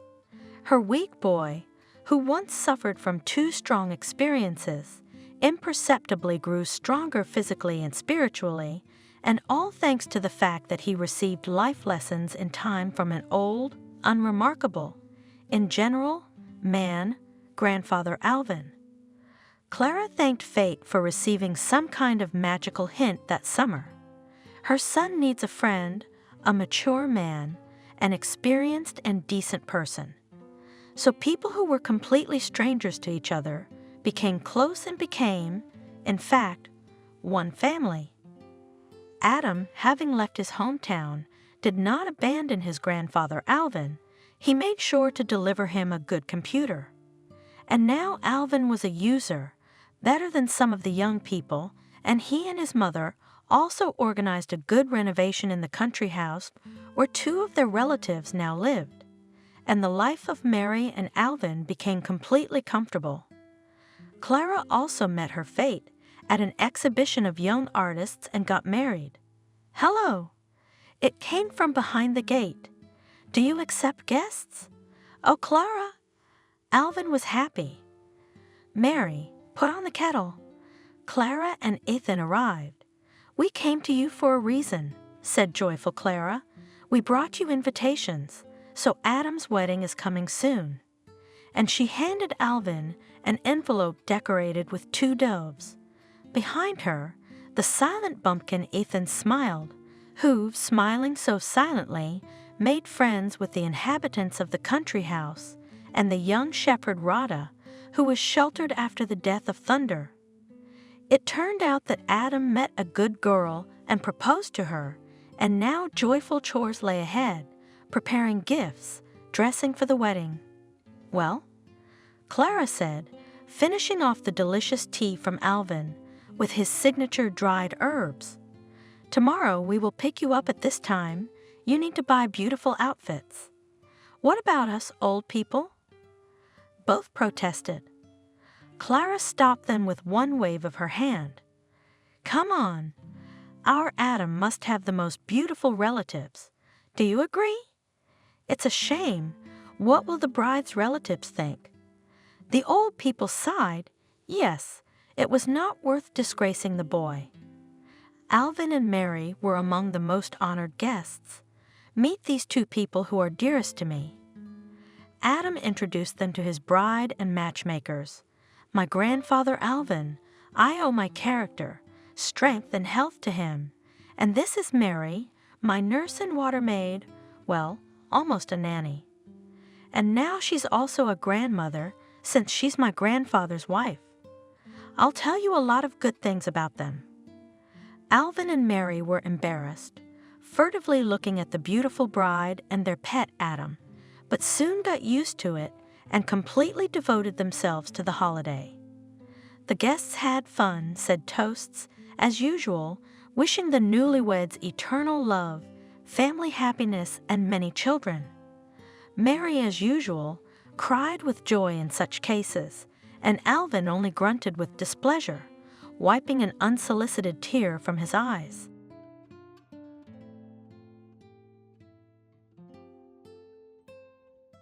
Subscribe and click the bell. Adriana sat at home waiting for her mother and father to come home from work. They worked at the poultry farm as laborers. Adriana had already heated her parents' dinner and looked out of her relative's window.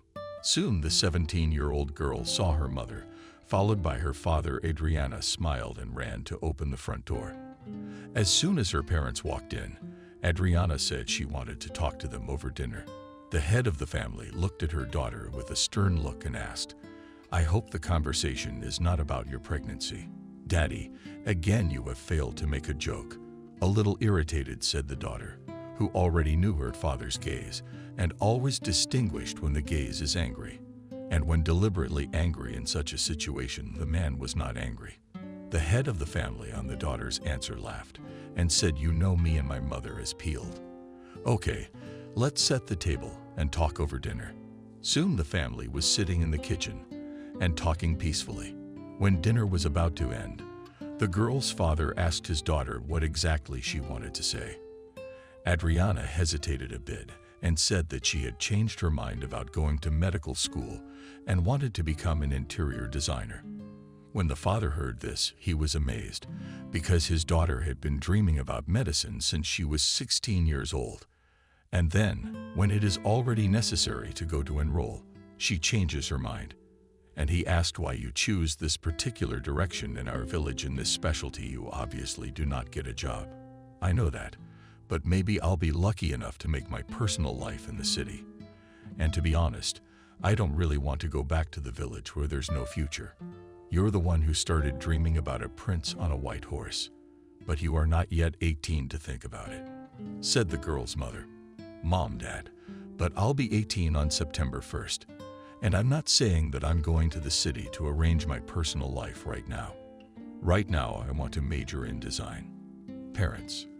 The girls looked at each other, and the head of the family did not object to his daughter's choice. He told his wife that Adriana has the right to decide what she wants to be in the future. Adriana's mother looked at her child, then hugged her and asked her to keep her head in the city. The girl gratefully hugged each parent in turn. Soon, Adriana left for the city where she enrolled in college to study design. The girl was given a dormitory as a non-resident. She immediately made friends with her roommate, and soon Adriana began her studies. In college, Adriana especially became friends with fellow student Betty, who lived in this city with her parents. Adriana liked this girl with her carefree character. Time moved imperceptibly, and now the winter vacation was approaching. A week before Adriana's departure to the village, Betty suggested to her to go and sit in a cafe. Adriana supported her friend's idea, as she didn't often visit such places due to lack of money. Her parents sent her some money, but they quickly ran out. Soon the students were sitting in a cafe and discussing how they would celebrate the new year. Betty said that she would go to a nightclub where she would have a good time. Adriana said sadly that she did not have such an opportunity because they had not yet built such entertainment places in the village. Betty looked at her in amazement and then asked, "How do you have fun there?" "Young people usually go to the club on weekends for discos." "Well, it sucks. I don't envy the villagers," Betty said with a laugh. The girls continued to talk to each other as two young men approached them and offered them company. Betty looked at the boys. Then she looked at Adriana as if to ask if she would be willing to be introduced. Adriana nodded and let her friend know she was okay with it. And in just a few minutes, the guys had already joined the girls. One of the young men was called Konstantin, and the other Stephen. Adriana immediately took notice of Stephen, and the whole evening was sneaking glances at him. Adriana also noticed that her friend liked this guy. Some more time passed, and Adriana told the company that it was time for her to go to the dormitory. The young men sighed disappointedly, and Konstantin said that he and his friend had hoped to go for a longer walk. Adriana responded by suggesting that they should meet tomorrow and just walk outside. Stephen, having heard the suggestion, took up the idea, and then he drove Adriana to the dormitory and then Betty home in his car. Adriana was already lying down to rest, thinking about her new acquaintance, when she received a call on her cell phone from a friend. Betty excitedly described how she had a long conversation with Stephen when saying goodbye. Adriana unknowingly felt jealous of the boyfriend, and suddenly she said, "Classmates, why are you telling me this now? I want to bring it to your attention that I like Stephen, and I saw you looking at him in the cafe. So I'm going to ask you to turn your attention to his friend. Don't tell me what to do. And you're right to point out that I was looking at him because I liked him too. Now I will bring it to your attention that Stephen is an adult, and it's up to him to decide who he wants to spend his time with," Adriana said sharply, and immediately disconnected the connection. The next day, the girls met at the college. They felt that a cat had run between them and did not communicate especially strongly. And in the evening of the same day, when the girls met with their boyfriends, the young men noticed that the girls tried not to communicate with each other. Stephen at first tried to defuse the situation, and then asked what fly had bitten you both. "Yesterday was so much fun, and today it's like a day of mourning. Why don't we break into pairs? I want to go out with Adriana." And after the last sentence, he turned to Adriana and asked, "Do you mind?" "Of course not." With a smile, the girl answered, and looked triumphantly at her friend, who smirked wryly and said quietly, "But it's on. Go for a walk." Adriana got into the car to Stephen, and they went for a drive around the evening city. In the car, the young man asked the girl to tell about herself. She complied with his request, and then the man asked what had happened between the girls. Adriana, "Shit," she said to herself as she did not know what to answer. In the meantime, Stephen looked questioningly at Daddy, said a little fight they had. Asking what for? Since I won't tell you anyway. Okay, I won't ask. And anyway, you found out all about me. Why I don't know your background yet. The young man laughed and said that he kept more about himself on purpose, so that there was a reason to meet again. The young woman liked his answer, but insisted that he tell her about himself. From the narrative, Stephen Adriana learned that he is 27 years old, works in a bank. He lives with his mother, but is going to buy a 2-room apartment within a month. About his father, the guy said that his father died last year, and also the young man said that he was married. The marriage lasted only a year. The girl, having heard that Stephen was divorced, asked why he separated from his wife. The interlocutor, after a little thought, replied, "There is a reason that is most often used by people who want to divorce. It is called so. They did not match their characters. I hope that your curiosity satisfied." After a while, the girl said she had to go to the hostel. The man drove Adriana home, and when she was about to get out of the car, he pulled her to him and wanted to kiss her. Adriana pushed the new acquaintance away from her and asked indignantly what he was doing. Stephen looked at the girl perplexed and simply replied that he wanted to kiss the now Adriana. She looked at the young man in amazement and mumbled, "Is it customary for you to kiss a girl on the lips on the second day of acquaintance? What's wrong with that? But we hardly know each other to kiss already," she said quietly. "If you don't want to, I won't. Okay, let's say goodbye. I gotta go too. We'll see each other again, of course, but only after a while, because I have to go on a business trip. I'm going to my parents' house in a few days too. You will call me for sure." Soon, Adriana went to her parents' house in the countryside. She stayed there for the winter vacation. During this time, the guy called her on New Year's Eve, and one more time. The girl was worried that her relationship with Stephen might not work out. She had already realized that she had fallen in love with this man with all her heart. Soon Adriana arrived for her studies. At college, she met up with a friend she hadn't spoken to since Stephen had suggested a walk through the pairs.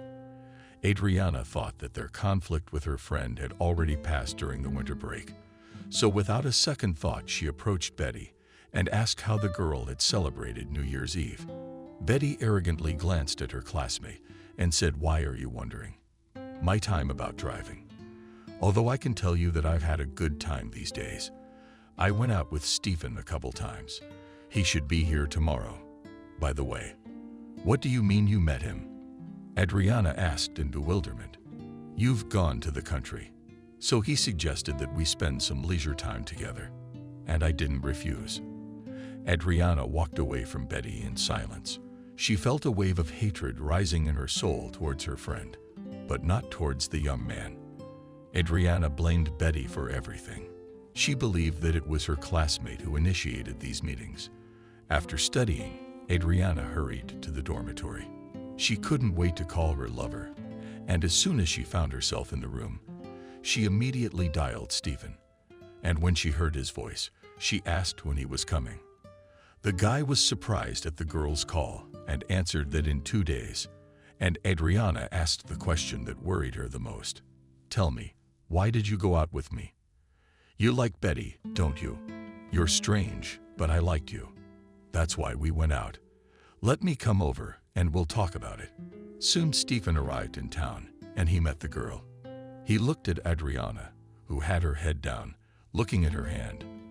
The man asked the girl why she had called earlier with this topic of conversation. Adriana kept silent as she did not want to admit to the guy that she was in love with him.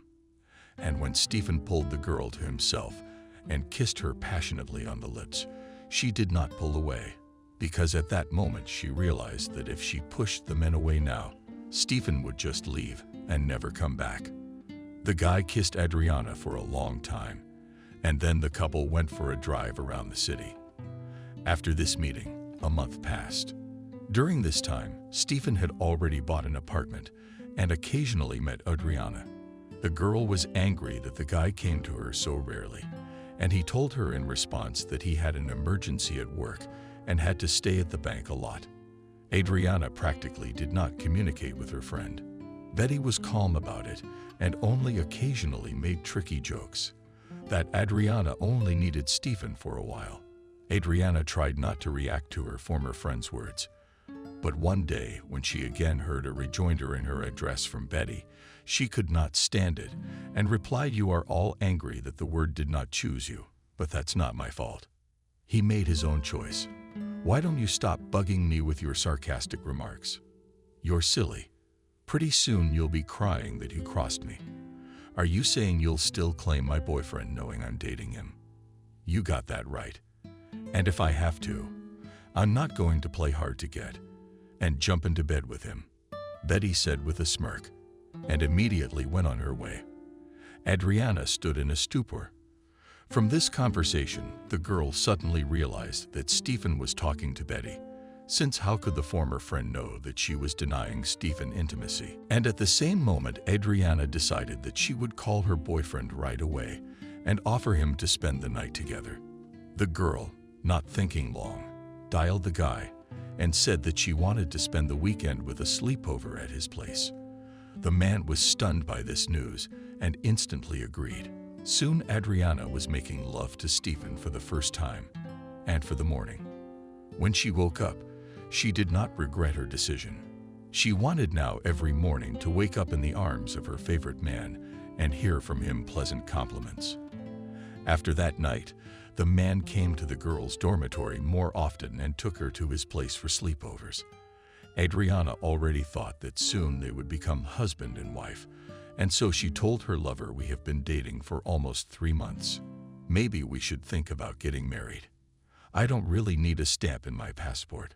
We're good together, and that's what matters. You know, I have a question for you too. Tell me, what are you ready to do for love for me?" The young woman thought for a moment, and then in all seriousness answered that she was ready to sacrifice everything, but only to be near him.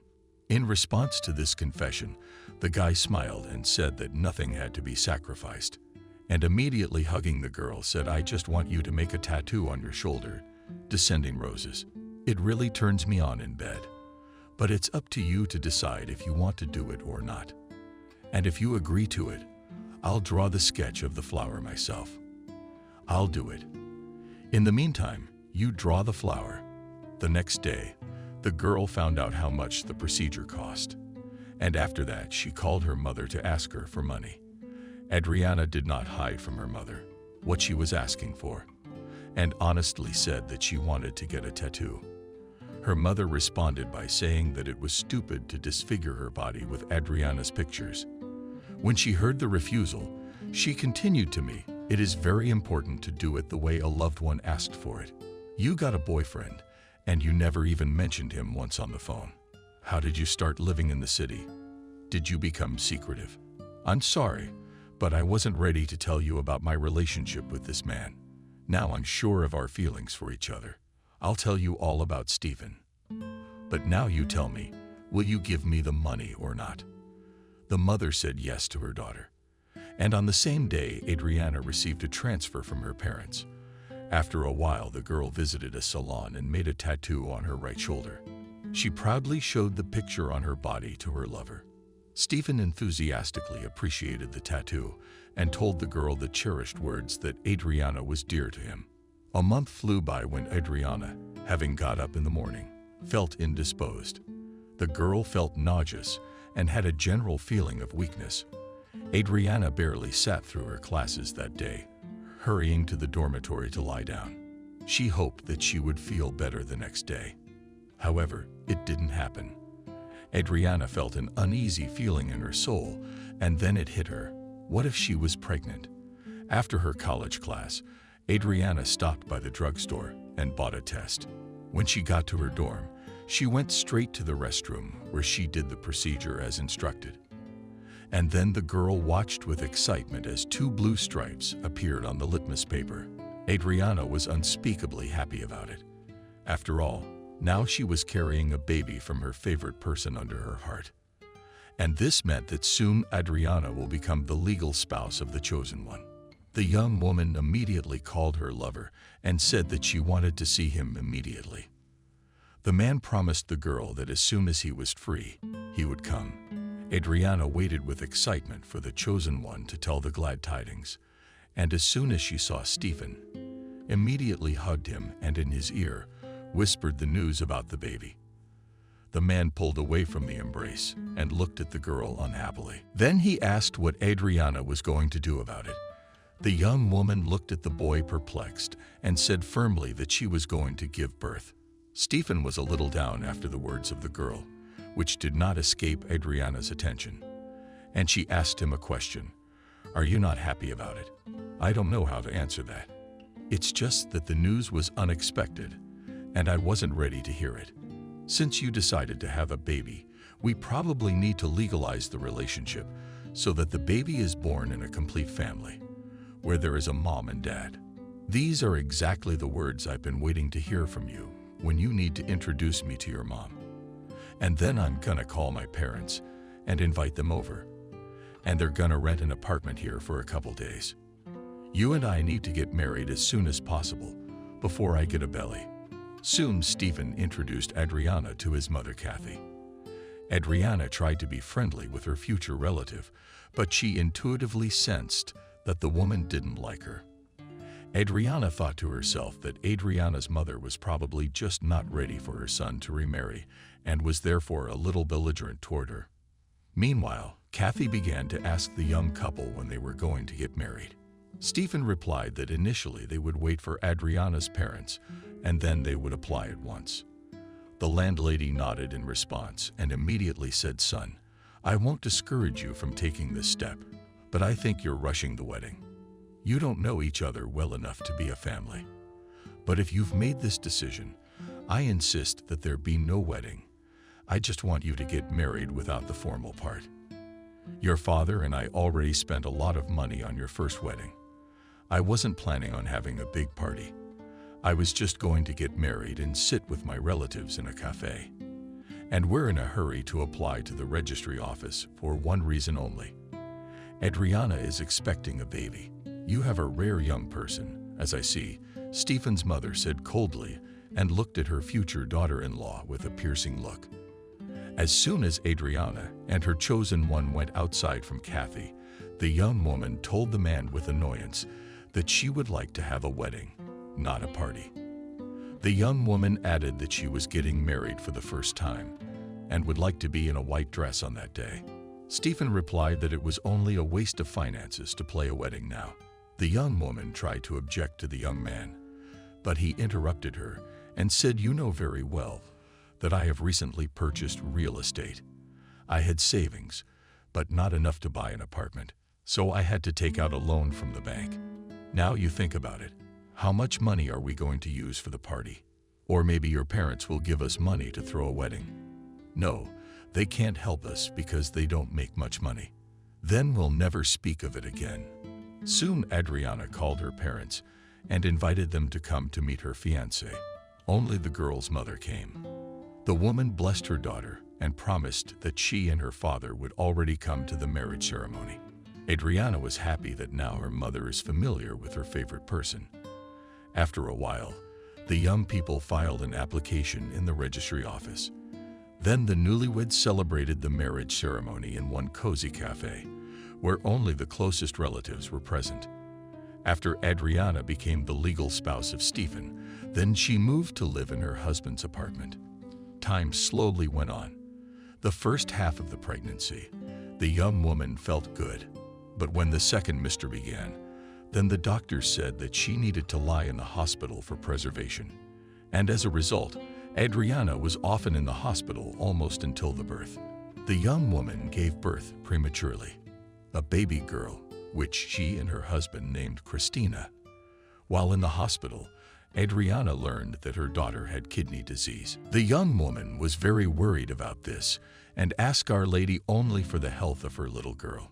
In connection with the girl's illness, Adriana stayed in the hospital for a long time, and after discharge, the attending doctor immediately said that now it was necessary to carefully monitor her daughter's condition and to act precisely according to the instructions of the medical staff. The young woman, as soon as she found herself at home, realized that she was not ready to cope with maternal duties alone. Adriana approached her husband and asked him to talk to her mom about staying with them for a while. Stephen, after listening to the request, responded by telling Adriana to call on her own. She was offended by her husband's words and told him, "You must be forgetting that Christina is your daughter. You see that the baby cries a lot. And I, because I became a mom for the first time, do not know how to act in this or that situation. You yourself wanted this baby, so you should be ready for all the surprises. There are internet forums and literature.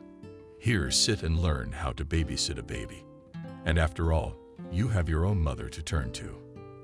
But my mom works, and your mom is retired. Okay, I'll talk to my mother-in-law myself." Hiding irritation, said the girl. And in a few minutes, Adriana dialed Kathy's number. As soon as she picked up the phone, the daughter-in-law asked her to come to visit. The pensioner asked what was the purpose. Adriana almost responded by cursing her mother-in-law, but then she pulled herself together and politely said, "Just to check on your granddaughter. And in fact, I would like with you in confidence you can come tomorrow." "I will try," said the interlocutor, and immediately disconnected the connection. Adriana waited all the next day, but her mother-in-law didn't show up. Kathy came only 2 days later. She entered the apartment and glanced at her granddaughter and asked her what her daughter-in-law wanted from her. Adriana did not go around. Yes, she told her that she needed help. She explained that she could not cope with the duck, as the child only in her arms behaves calmly, and she has to do laundry, ironing, and cooking at home. Adriana asked her mother-in-law to come to them at least 3 times a week for 3 hours. Kathy didn't say a word. She listened and then said thoughtfully that she never thought her son would marry a country bumpkin who couldn't be a mother and a good housewife. Adriana felt anger boiling up inside her after her mother-in-law's words. But mentally she forced herself to calm down and said aloud, "I realize you don't like me, but your son made a choice and fell in love with me. And we live together. Soulmate. And I brought you here to ask for help, not to discuss me. Stephen and I are raising your granddaughter. You know, your granddaughter, not some stranger's girl. And that's the only reason I'm asking for your help. I don't need to make any pretty speeches right now. I'm a mother too, and I raised my son without any help from my family. I think you are just lazy as you don't have time to do everything when the baby is sleeping.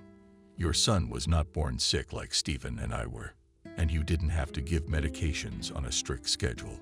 That's one thing. And secondly, our daughter sleeps restlessly if she lies in the crib any rustle, and the baby wakes up.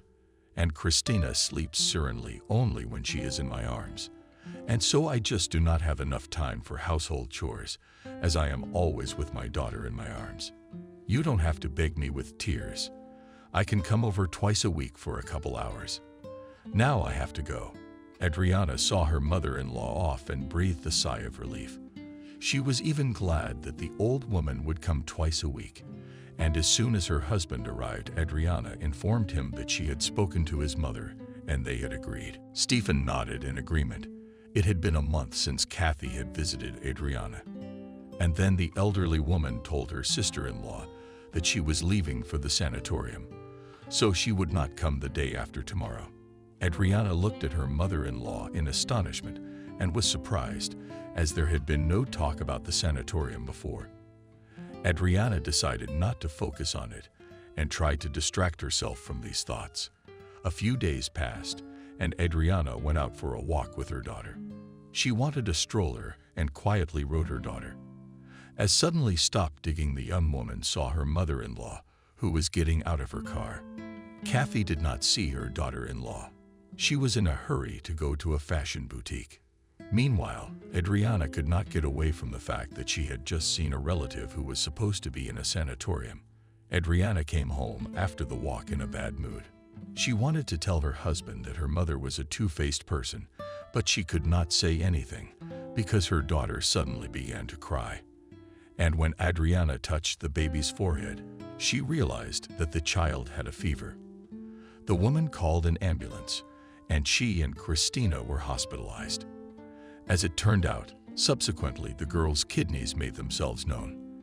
Adriana spent a long time with her daughter in the hospital. After discharge, expensive medications were required.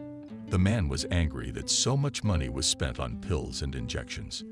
Adriana saw that all this unnerved her loved one and calmed him as much as she could, saying that Christina would soon get better.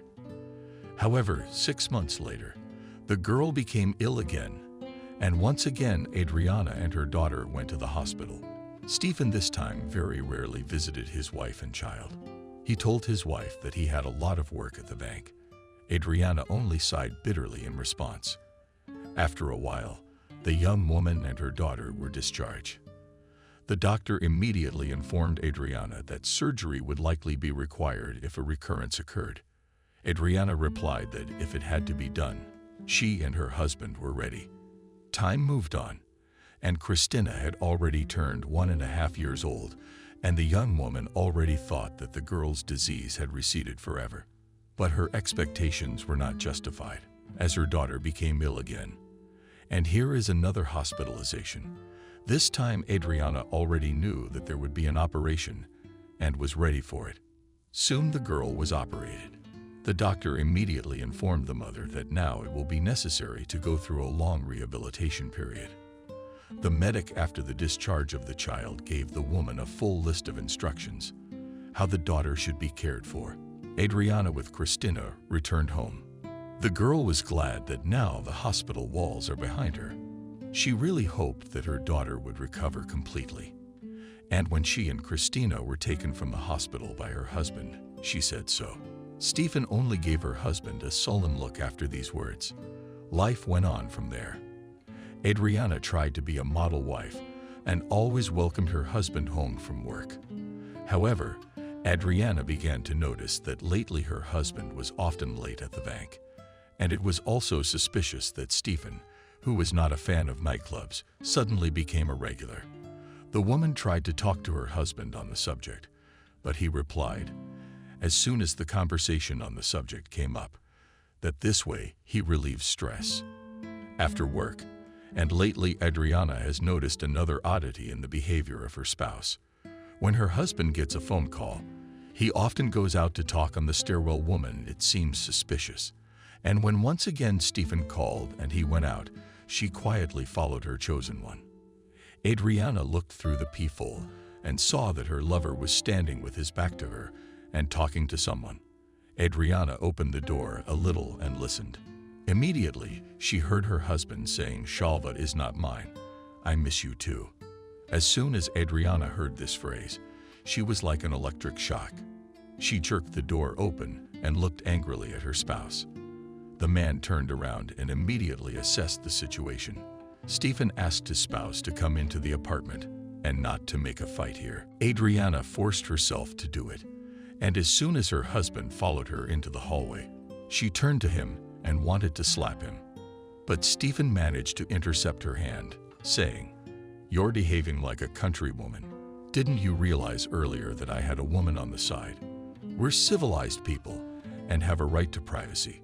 Are you saying that I can have a lover and go to him and have a good night out? You can't, as you're the one who has to keep the family home safe. And I, for your information, am the only one who brings money into our budget. And you're giving me a hard time about it. As soon as Christina turns 3, I'm going to go to work. It's only a couple months away. Don't talk nonsense. Where are you going to work if you haven't finished college? How about selling vegetables at the market? I won't let that happen. I don't need someone pointing a finger at me and telling me that a respectable banker's wife is a slave trader. I don't understand you, but you accused me of cheating. What's the big deal? I was expecting you to have the city permit. I support you and your daughter. I don't have to take your pathetic allowance into account because it's only enough for your medication. I don't beat you like other husbands do and keep you up all night. What else do you want? But you have a mistress. And for your information, I don't want to share you with any woman. If you don't hear me now, I will." With tears shouted the young woman and rushed to the kitchen, and after a few minutes returned back, presenting a knife to her wrist. Adriana did not say anything at that moment, but only looked at her husband, who realized from the look on his wife's face that she would do what she had planned. Stephen smiled gently at his wife and asked her to put down the cold weapon. And then the head of the family said that at this time they had overreacted. It is necessary to calm down and talk. The man, after these words, approached his wife and took the knife from her hands. Then he hugged her bare shoulder and gently kissed her where the tattoo was. The woman cried and snuggled into her husband's chest. Stephen stroked his wife's hair and asked her to stop shedding tears. Suddenly, the landlord lifted the face of the chosen one and said that he had an idea. Adriana, with tears in her eyes, she asked, "What do you want to propose?" "You should go to the village to your parents. You and Christina at least a little air and not be gassed by the air. It would do our daughter good. Especially you said yourself that soon we'll register for kindergarten, and she needs to gain strength before that. And where to do that? Not in the country. I'll think of something about your labor activity."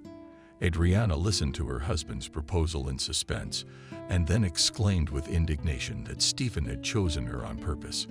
She lived in the village so that she could have fun with other women. As if the man was ready for these words, so he hugged his wife again and gently in her ear said, "Do not talk nonsense. I'll even stay with you in the village for a few days. You and I are radically changing our lives for the better. I will not have any more trips to the side." "Did you mean it just now?" "Of course I mean it. Go ahead, call your mother and tell her you're coming soon. I'll take a few days off work tomorrow." Soon Adriana and her husband and daughter were in the village. Stephen stayed with his mother-in-law for 3 days and then returned to the city. When leaving, the man told his spouse that he would call every day. Adriana anxiously accompanied her beloved home. She was afraid that he would start seeing his mistress again. However, Stephen, as promised, called his wife every day and asked how she and her daughter spent their time. A month and a half had passed since Adriana had been living in the village with her daughter. The young woman missed her husband very much. And so, when he called and said that he was going home, Stephen did not particularly welcome his wife's decision, said that it would be possible to stay in the village longer. But Adriana refused and resolutely said, "If you do not come for us, in 2 days we will go ourselves with Christina. No need, I will take you." replied the head of the family. 2 months had passed since Adriana had returned with her daughter from the village. During this time, they celebrated her birthday. Christina enrolled the girl in kindergarten. Stephen continued to work at the bank, and Adriana took care of household chores. Soon the young woman was bored with everyday life, and she turned to her husband.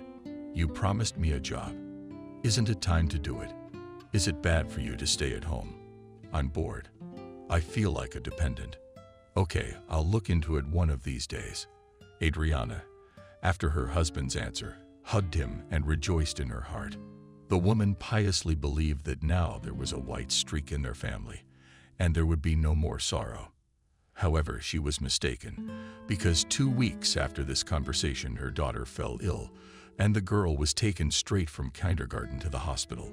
Christina's right kidney, Adriana, fell ill.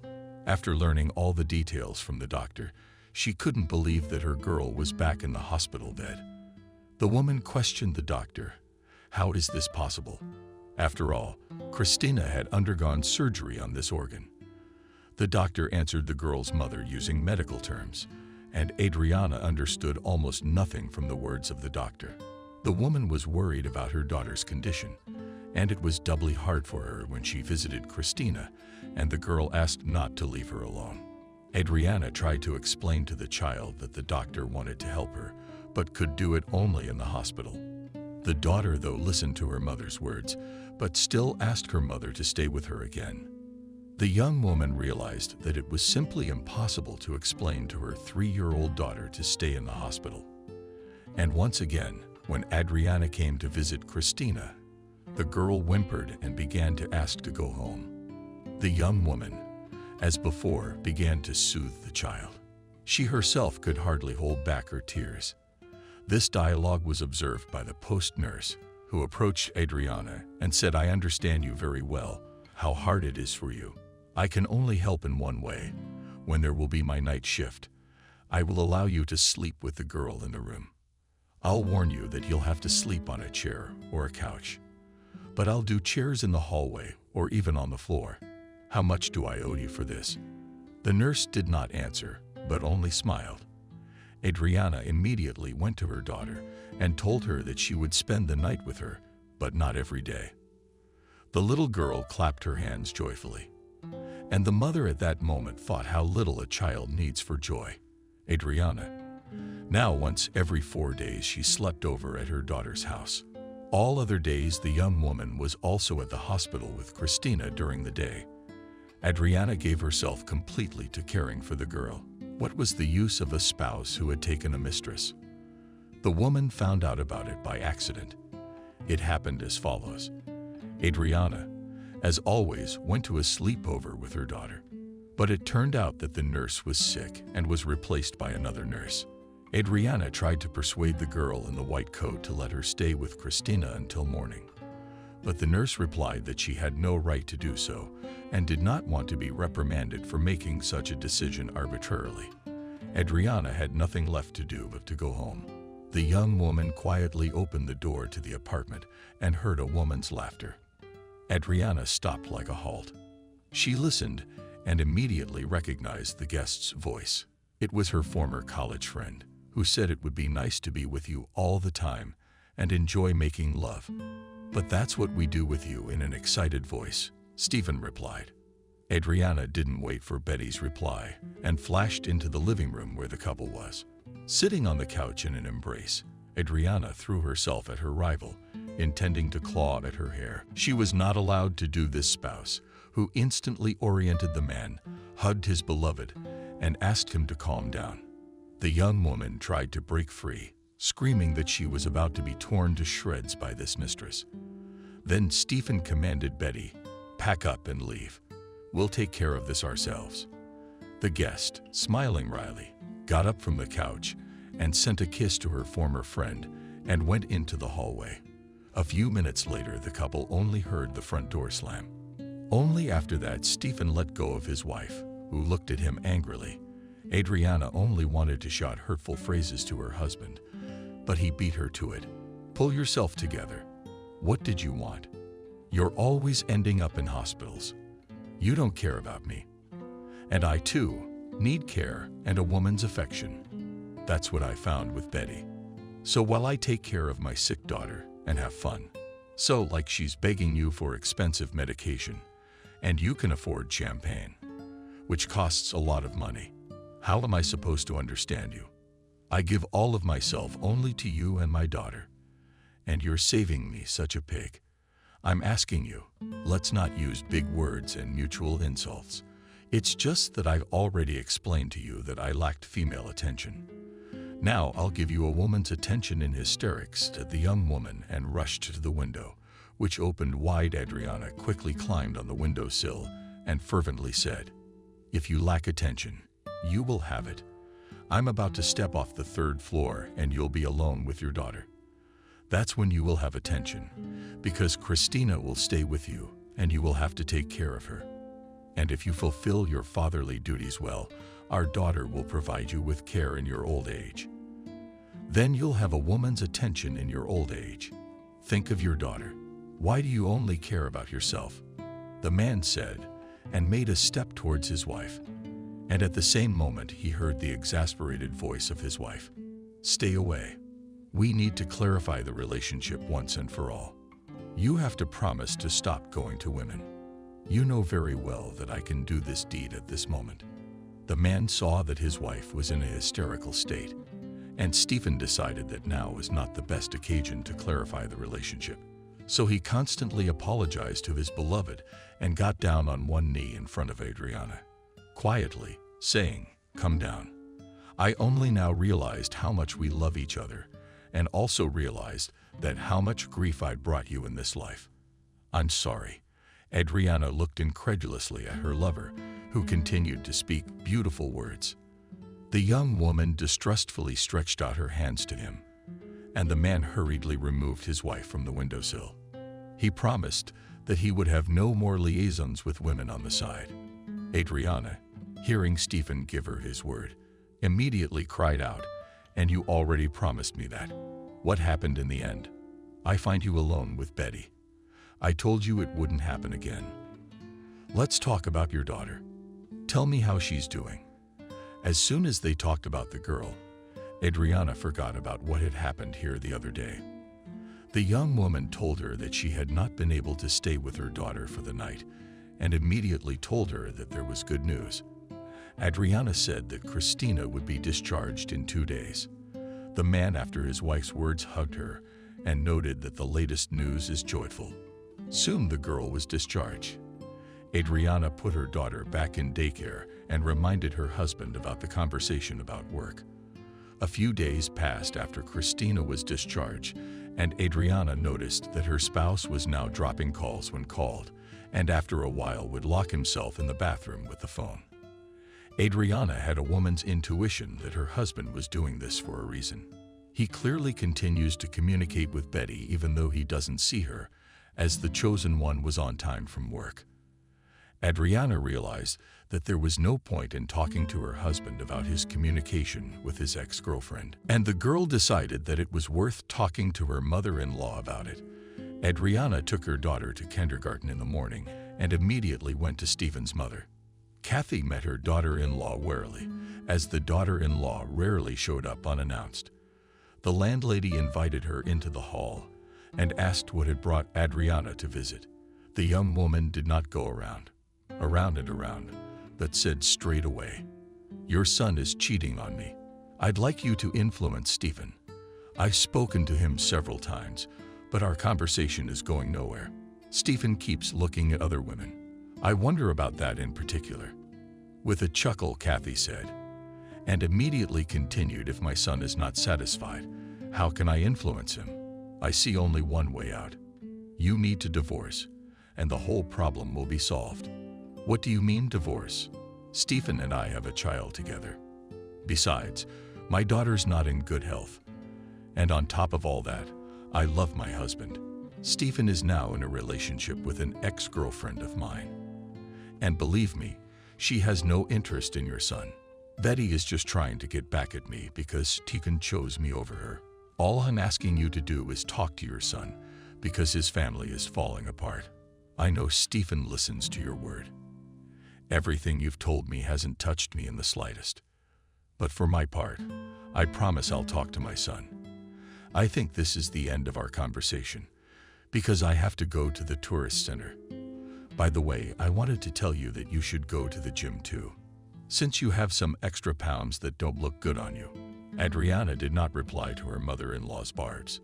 The young woman hurried to leave Kathy's apartment.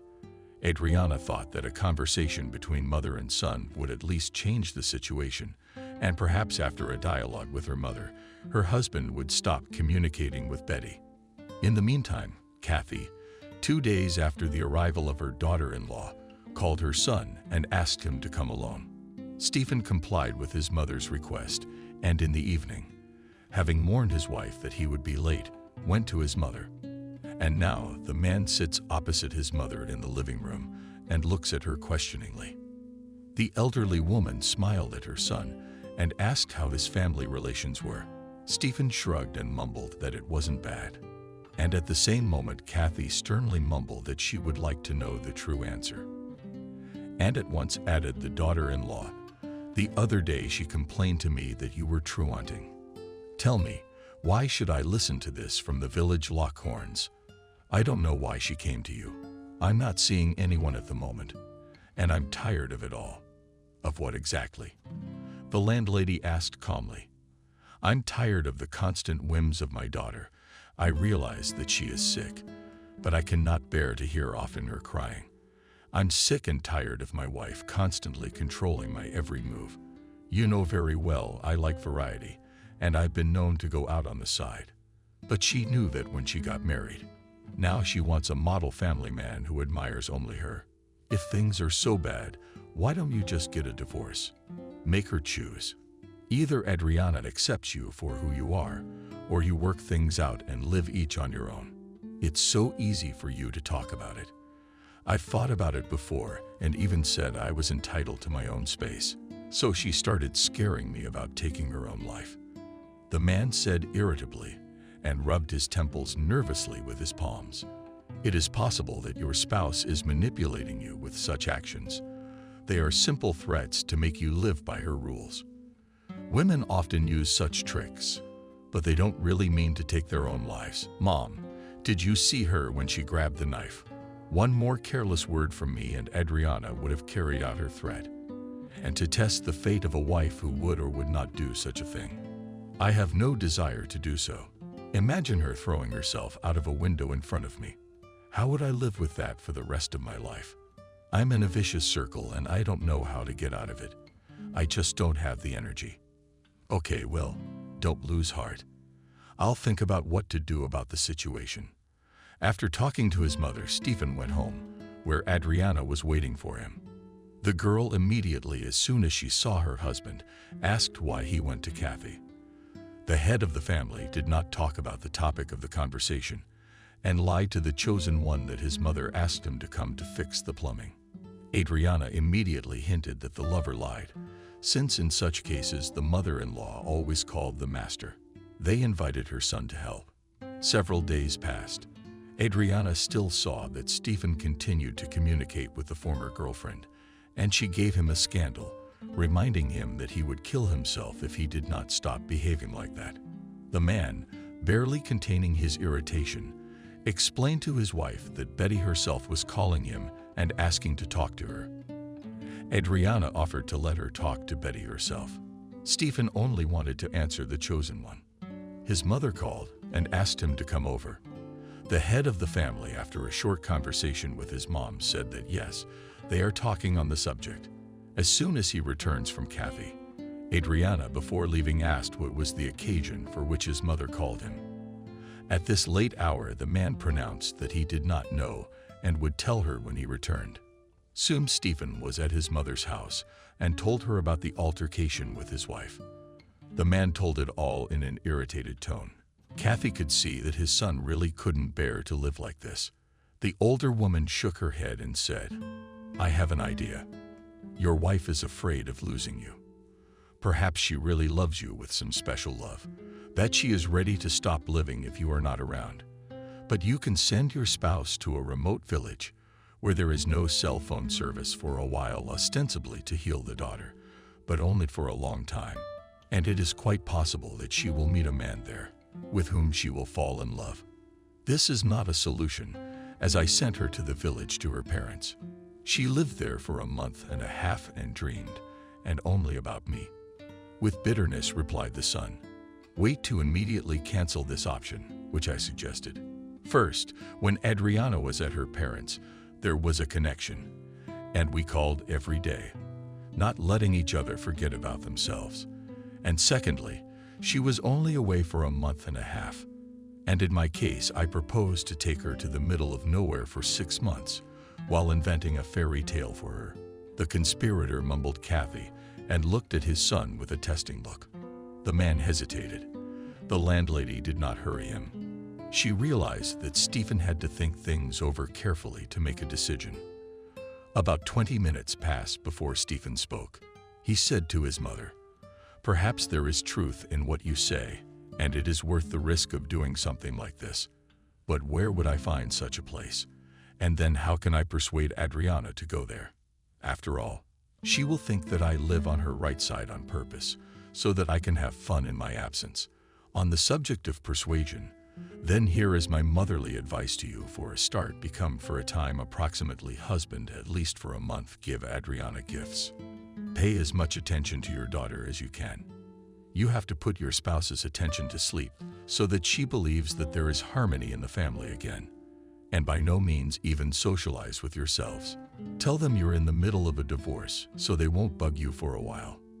Now, as to where to find such a place, I think the ideal would be to take your spouse to a remote village where there is no communication, but there is a witch doctor. This way, you'll kill 2 birds with 1 stone. On the one hand, maybe this nickname will cure Christina, and on the other hand, you'll probably achieve a painless divorce. And if it doesn't work, barely audible, said Stephen, then you will live and be happy with your Adriana, whom you chose to marry. You have no other option how to act in this situation. So do it. Stephen thanked his mother for her cooperation and was about to leave. Just then, he remembered that he had promised his wife to tell her why he had called his mother to his house. Kathy laughed and said that her son was still an unreasonable child, although he often changed partners. And then the older woman added that Adriana had to tell part of the truth. The man looked at his mother with incomprehension, who said, tell her that you had an explanatory talk with you about the fact that you do not devote enough time to your family, and also scolded you about cheating. Let Adriana think I'm on her side. Now go with God to your beloved. Stephen soon arrived home and was immediately approached by his wife about his trip to his mother. The man told his wife as Kathy had advised, and the head of the household instantly caught the mood of his wife, who was amused. Stephen thought to himself what a wise mother he had. Adriana, in turn, mentally thanked her mother-in-law that she did not stand aside and stood up for her. Time moved forward unhurriedly. Adriana could not enjoy family life. Her husband often began to say compliments to her, tried to help with household chores, often played with his daughter, which was previously very rare. All these changes in the behavior of the spouse caused enthusiastic Adriana, and she decided to thank her mother-in-law for her help.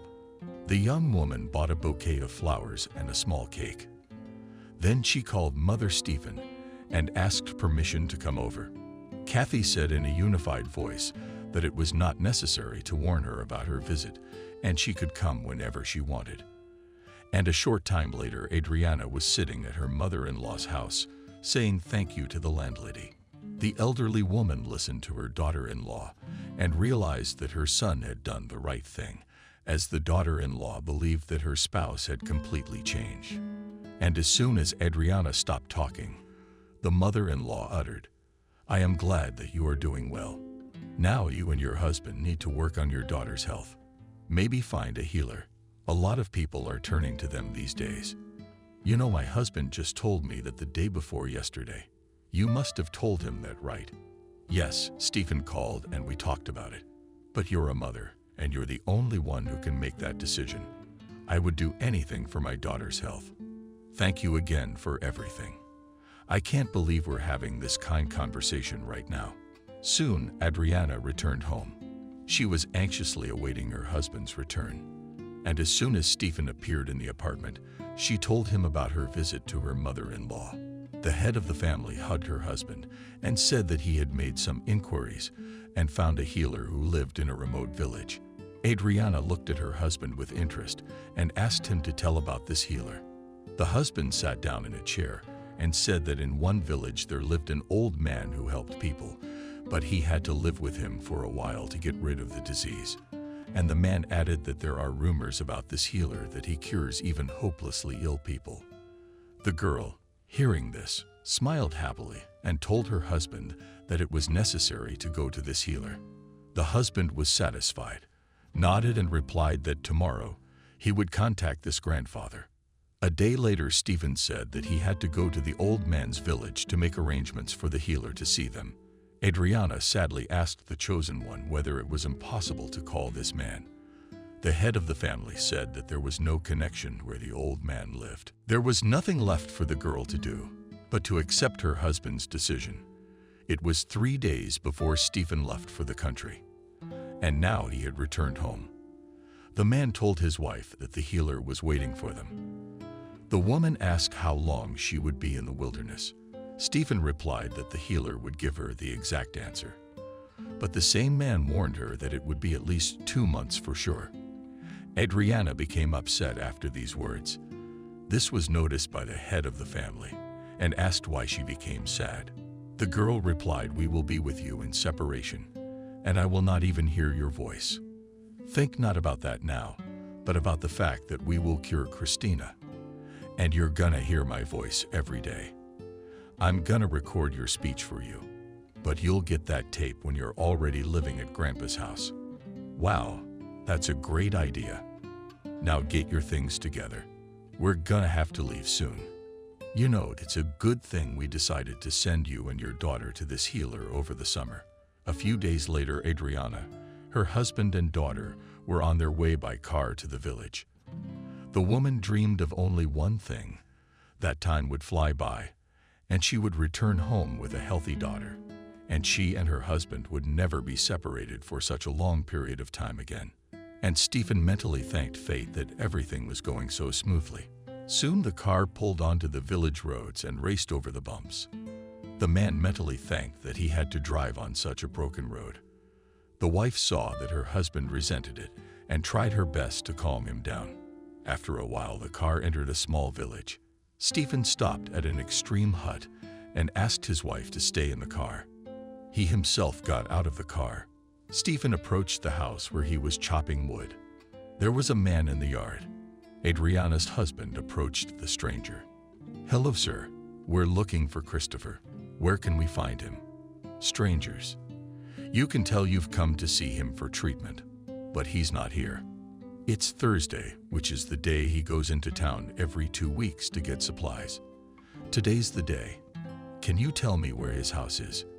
You can tell he's not from around here. He has an old hut here, but he doesn't live here much. Christopher lives in the woods. He's a woodsman and a wanderer in one.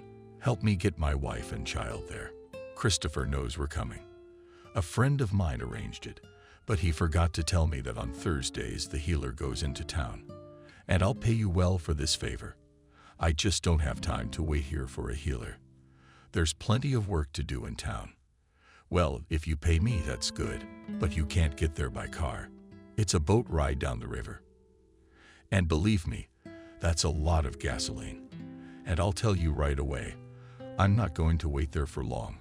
I'll just take you back to the village. I've got a lot to do too. I can see that. I'll pay for the gas too.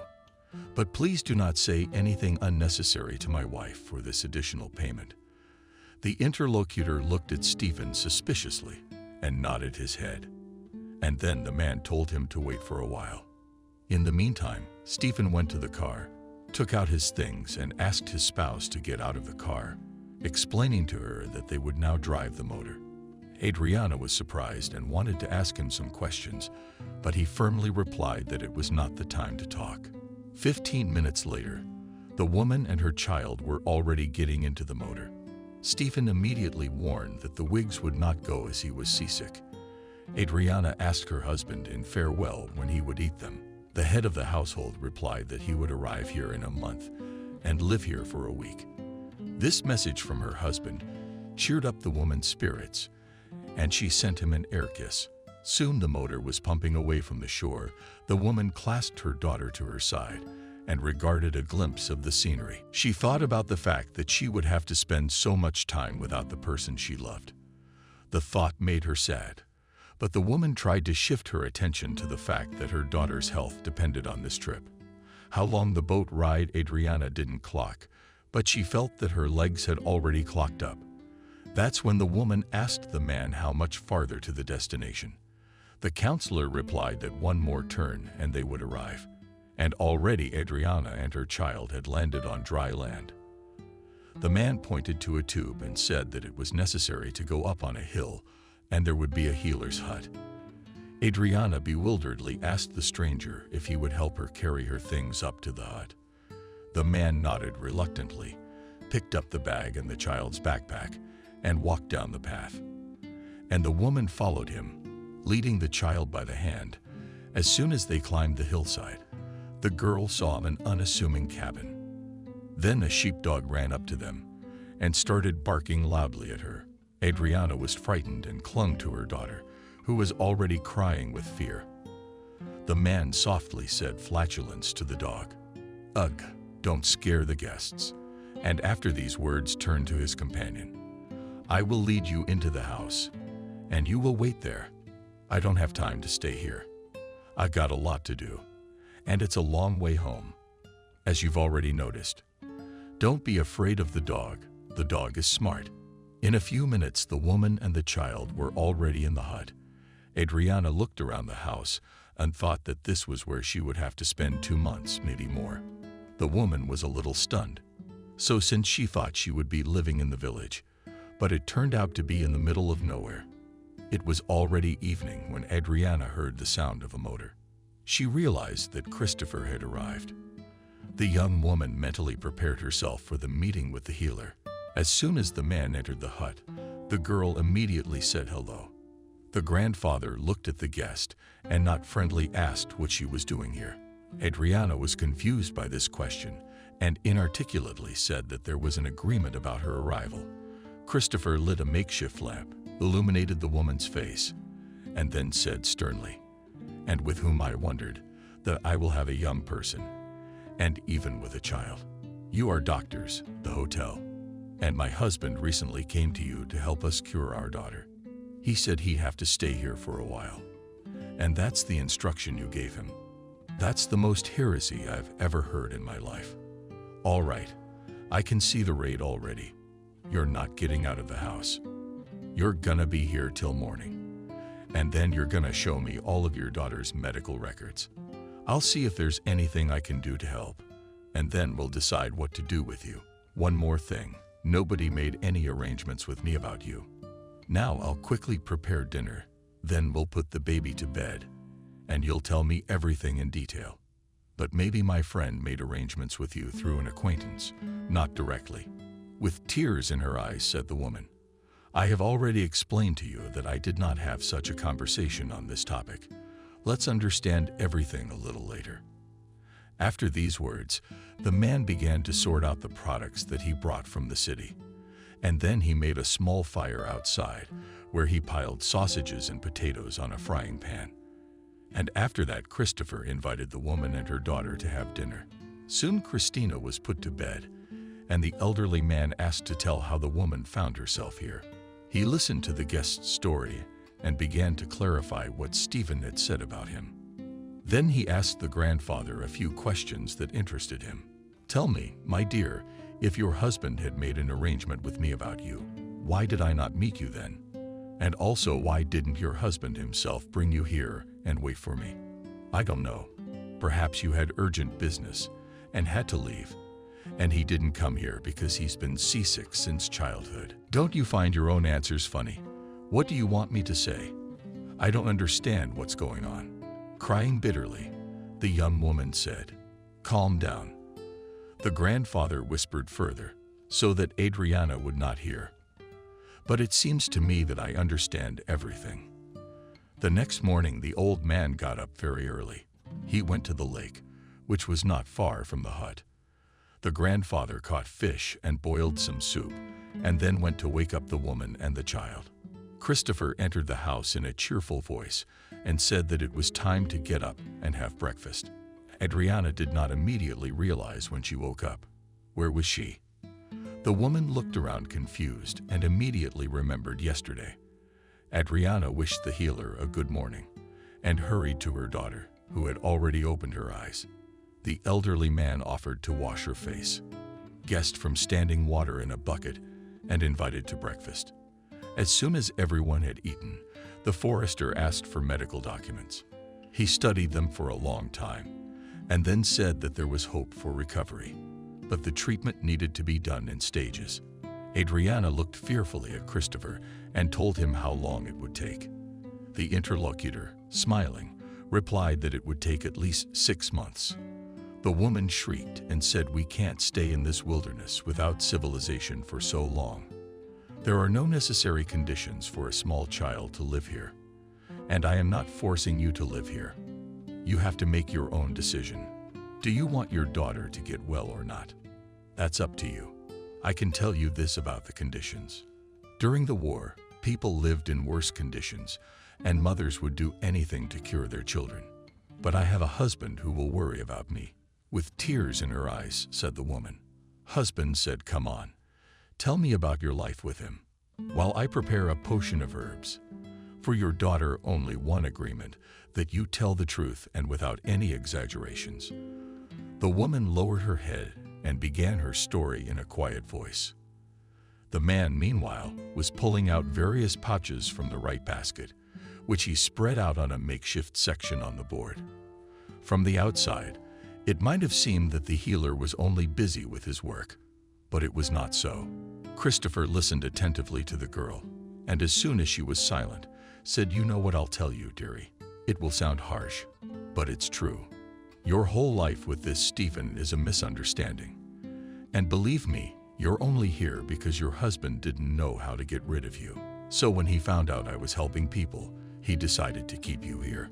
I can even say that your husband is not a stupid man, because he chose a village where there is no communication, so that in the near future you could not contact him. I don't believe that. Stephen and I have an excellent relationship lately. I've even made contact with my mother-in-law, even though I thought it would be impossible." She exclaimed in a passionate tone, "Maybe it can't, and your mother-in-law just has a cunning mind. Well, I will not argue with you. I can offer you only one option to live here for a month. I'll be tutoring your daughter during that time. And you wait for your husband, who said he'd visit you.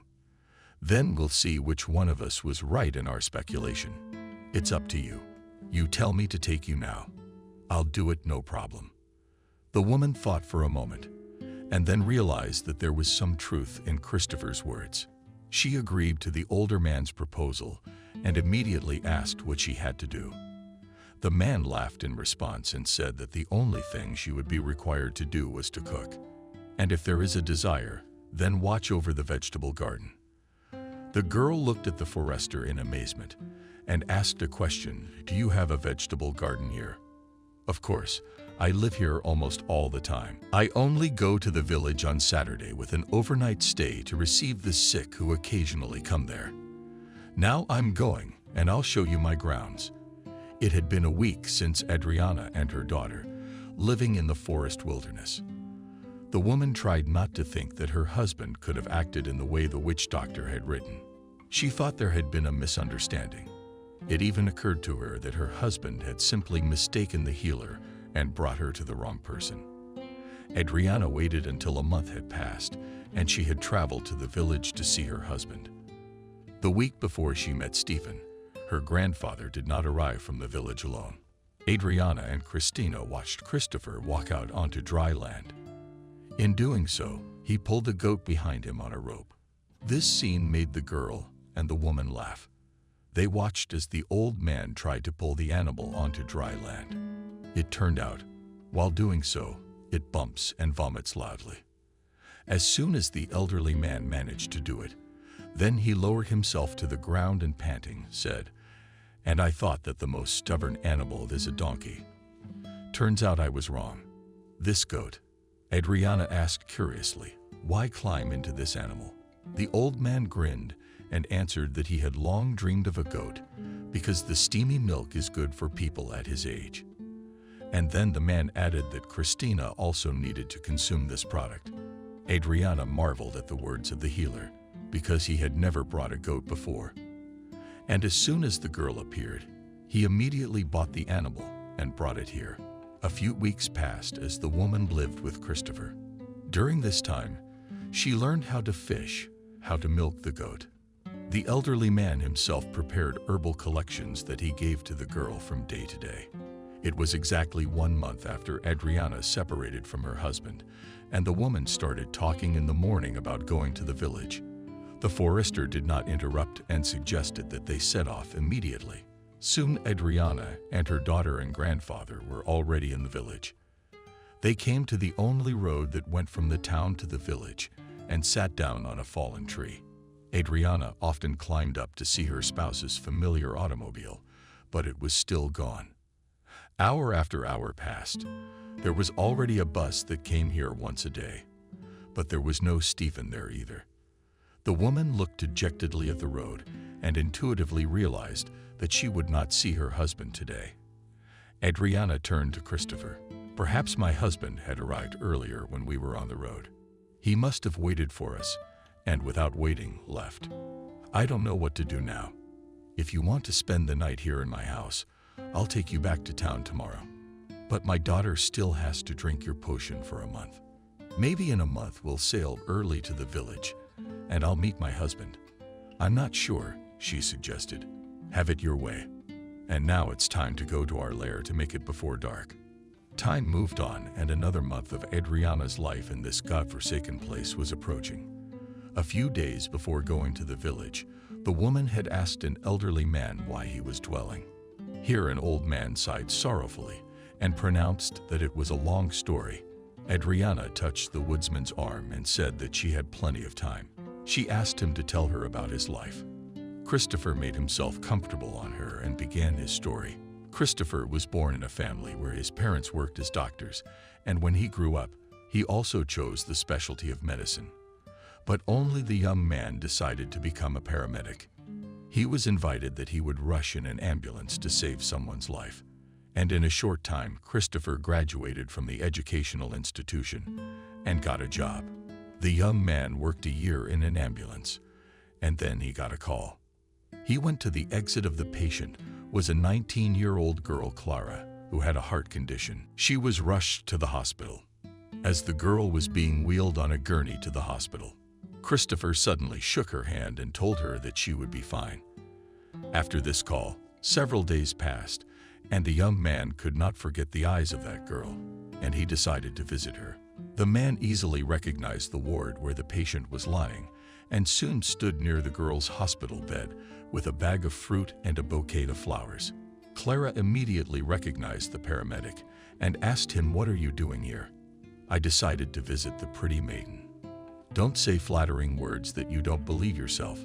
In my orphanage, they used to call a lock a lid to my face. They're stupid people who didn't see your beauty." And then Christopher, with the girl's permission, sat down next to her, and they began to talk. Initially, the young man told about himself, and then asked the new acquaintance about her life. She was embarrassed and said that she did not have much information to tell about herself. But Christopher insisted on his own, and the girl said that she did not know her parents, as her mother abandoned her in the maternity hospital. After that, she went to an orphanage, where she spent her childhood and adolescence. And after the state allocated her a one-room apartment, and she then went to medical school. After this visit, Christopher more than once came to the girl, and when she was discharged, he himself took from the hospital. From that time, the young people began to meet a month after meeting. The guy confessed his love and offered his hand and heart. The girl responded with consent. And as soon as the man heard the word beloved, he said, "You are my marriage cap for life, and I won't give you to anyone. But there is one thing. I know that you work part-time as a nurse at night. Well, you're quitting tomorrow." That kind of work is not good for you. You study in the morning and work at night. What do you say, future husband?" Soon the couple applied and then had a modest wedding. Christopher moved to live with his wife, and the young people began to master family life. At first it was not easy, as there was often not enough money, but the newlyweds tried not to fight about it. And strangely enough, they succeeded. After a while, she graduated from college and got a job as a nurse. And at the same time, Christopher expressed a desire to become a doctor of homeopathy. He entered the institute by correspondence and after some time acquired a profession on which he began his labor activity. And at the same moment, he learned that his wife was in a position. For the couple, it was a joyful event. They were already dreaming of a baby. After a while, Slaga gave birth to a healthy baby boy who was named John. The son grew up a healthy boy to the joy of his parents. When John was 3 years old, he was enrolled in kindergarten. Christopher thought that he was the happiest person because he had a woman he loved and a son he loved, as well as a job that gave him pleasure. As the years went by, when John turned 14 years old, his grandparents passed away suddenly within a year. Christopher then moved with his family to live in his father's apartment. It was decided to rent out the one-room apartment and save the money for a summer house. Some more time passed, and John graduated from school with a silver medal and then entered medical school. The parents of the young man were happy for their son and dreamed that he would become a highly qualified specialist in the future. However, the happiness of the family broke overnight. John began to feel ill when John was studying in the 3rd year. The woman was examined and a brain tumor was added to the heart disease. Christopher, as if was crushed by this diagnosis, but the man in no way showed it to his spouse. Soon she was put in the hospital. She lay there for some time, but the attending physician said that it was better to take the woman to a Moscow clinic. Christopher, having collected his savings, immediately went to the capital. The woman underwent many necessary procedures. A lot of money was spent, but nothing helped. She was getting worse day by day. The son demanded that his father take his mother abroad, and Christopher was already ready for this. He sold his car, as well as the dacha, which had recently been purchased, and was preparing for the trip. As he was approached by his wife, who said, "Don't go abroad. I will not survive this trip. You are a medical professional yourself, and you understand everything. I don't have much time left. It is better to leave these finances, son, and do not get angry at him that he insists on traveling abroad. He's still a young and hot guy. As they say, life doesn't burn him. Don't talk nonsense. We'll get you back on your feet," the man said firmly. "Don't talk about it. Try your own strength to cure me. They say love heals. Maybe you can do it. I just want to spend my last days with you and know that my 2 favorite men are doing well." Christopher looked at the woman he loved and tears involuntarily ran down his eyes, which he could not stop. He realized that she was telling the truth about the fact that his wife had only a few days to live, but it hurt him that his beloved knew about it. After all, she's a doctor. And Clara, seeing the tears of her husband, quietly said, "Do not mourn for me if I go to the next world, then with a peaceful soul, because we lived a life worthy. You better buy a house somewhere and let me spend the rest of my days there, where you will feed me with healing creatures." "All right, my love, I will." Christopher told his son of his decision. John, when he found out that his father was going to go to the backwoods instead of abroad, was furious. They had a big fight between them, and in the meantime, Christopher quit his job, and he was already the head of the hospital there. And then he found a small village where he bought a small house and moved there with his wife. The woman lived in the village for a little over 6 months. Christopher prepared a potion for his wife, but realized that it was all useless. And often at night, when the chosen one fell asleep, restless son, he went out into the yard and quietly whimpered because he could not change the situation. Died in the early morning, but before that the woman managed to say that she loved her son and Christopher very much, and also asked her husband to bury her in this area. She said it was beautiful and easy to breathe. After these words, she took a deep breath and fell asleep forever. Christopher fulfilled his wife's request and stayed here for good. He did not want to leave his native and beloved man alone after 2 years, as he did not become a wife. A man in the city learned the courses of a forester and got a job in the forestry, having moved into the wilderness. After this story, Christopher looked at Adriana, who was sitting, breathless, and tears were streaming down her face. It was as if the young woman could feel how this older man had gone to any lengths to be with his beloved forever. The forester touched Adriana's arm and looked at her carefully. The girl did not know what to say to this man, nor could she, since there was a lump in her throat. Christopher patted Adriana's hand and said that the time was late and it was time to go to bed. A few days passed, and Adriana and her grandfather and Christina went to the village again. The woman did not really hope to see her husband again. She didn't understand why she felt this way. The forester's story kept replaying in her mind, and Adriana involuntarily thought that it was Christopher's story that prevented her from believing that her husband would appear before she got into the motor. The girl suddenly inquired of the elderly man, "Does the son know that it was Clara who wished to settle in the village?" The grandfather looked sadly at Adriana and shook his head negatively. And then he heard another question from the woman he was talking to. "How often do you see John? We parted in an uneasy relationship. I've lived here for almost 12 years now. And in that time, John has been twice. Every 4th year, he comes for 3 days. My son told me himself that he would come every 4 years. Why that number, I don't know. He's supposed to come next summer." Soon the man, woman, and child were already in the village and sitting in the tree again. Adriana did not jump up to see if a car was coming along the road. Then a man passed by them who was taking Adriana and her daughter to the place where the healer lived. The girl told this to Christopher, who immediately stopped the fellow villager and said, "Do you not remember? Prokopovich took this person with a child to me a couple of months ago." "I remember, of course." "What happened? Tell me how he acted. I can voice it in front of the young lady." "You're not sure?" asked Lawson. "You can, and you should," Adriana said boldly. "He was a strange guy. He paid double cab fare and told me not to say anything to his wife. I thought he was coming with us to take his wife to her destination.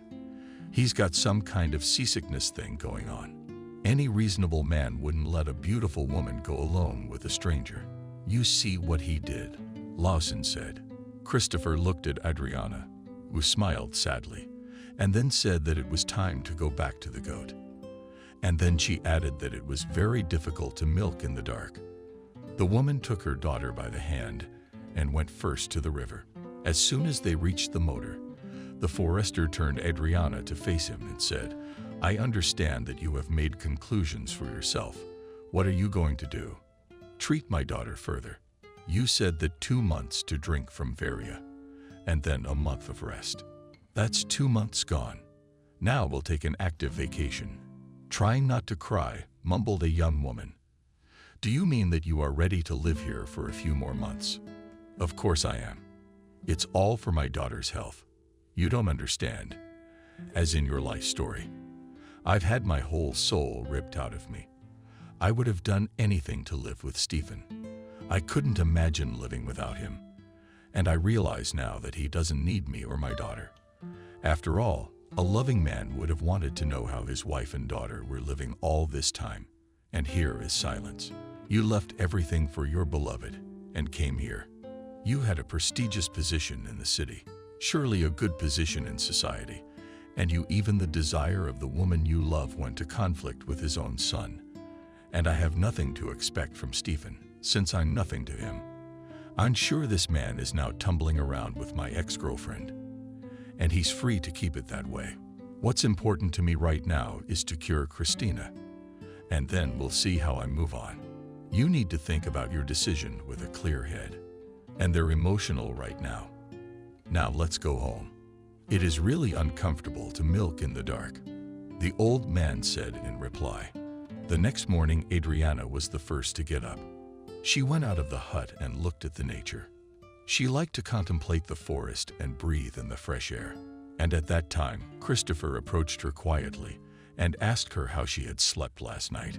The girl turned to the older man and answered that she had slept better than ever. And then the forester asked, "Now you must decide for sure whether you will stay here or be taken to town.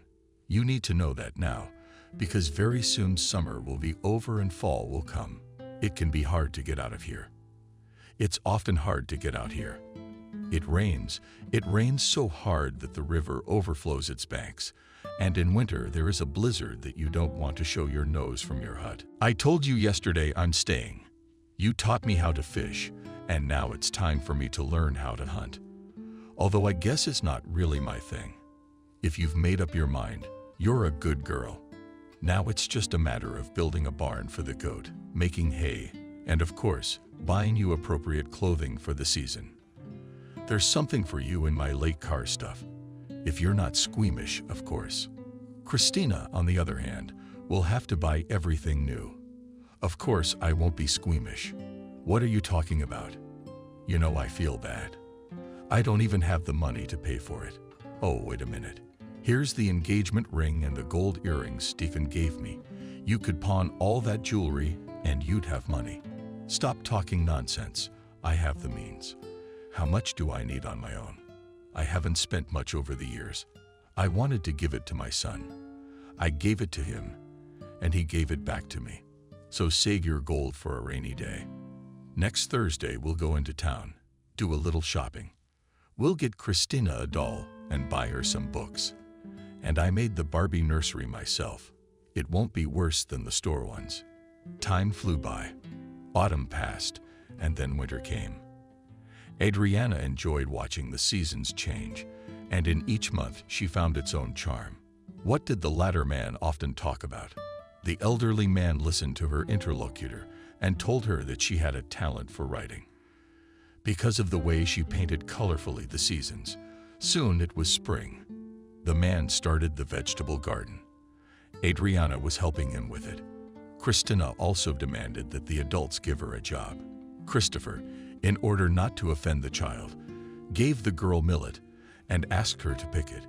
Initially, Christina did it with passion, but soon she got bored with it and demanded a shovel. This statement puzzled the forester, and he promised the child that as soon as Thursday came, he would buy her a children's set of vegetable gardeners and set aside a special place for planting. Spring flew by and summer came. The young woman already realized that it was impossible to stay here forever. In just a couple of years, Christina would have to go to school. Adriana knew that Christopher was thinking about it, too, who had already gotten used to having Adriana and the little girl, whom he loved as his own granddaughter, living next to him. So Adriana decided that it was time to talk to the forester about her return to town. She was going to do it in the morning, but as soon as she got up, she saw that the old man was going shopping. And she damned their news to herself, since she had completely forgotten that it was Thursday and her grandfather was going to town. The elderly man asked what to buy, and the girl quickly wrote a list of groceries, which she held out to Christopher. Soon the forester sailed off to the motor. The woman decided to clean up the hut. The more so her daughter was busy drawing. The girl collected half and raised the floors, then washed everywhere and looked over her work. After that, Adriana began to prepare the first course. She habitually made a fire and put water on the fire in the column. Somehow she heard the roar of a motor. The girl thought that another fisherman went fishing. However, the motor swam to the shore and a middle-aged man came out of it. The stranger looked at the young woman with surprise and asked what she was doing here. Adriana was outraged by this question. And Adriana said, "You are the one who owes me an explanation as to why you came here." "Good acquaintance. Well, I'll start by explaining. I'm here to visit Christopher's father." The young woman stared at the forester's son with all her eyes and then splayed her hands and said loudly, "So you are John," and immediately added sternly, "Good son. He doesn't know what's wrong with his father. And he comes once every 4 years. Wow, I'm getting hit on by a wood nymph. This is a very interesting situation. The man said with a chuckle, "I won't stop you from having fun. Tell the father that his son came," and he opened. John stopped talking as he saw Christina come out of the house. The man was silent for a while, but then he said, "And this is my father, who pretends to be a devoted husband to my mother when he has already made a child." After these words, John turned around and went to the motor. And immediately afterwards I heard, "Such asses as you, it is necessary to search for more. Your father is a golden man who still loves Clara. That's the only reason he lives here and doesn't move to the city. And you should be ashamed of yourself for thinking so badly of your own father. What did you say? You don't know anything.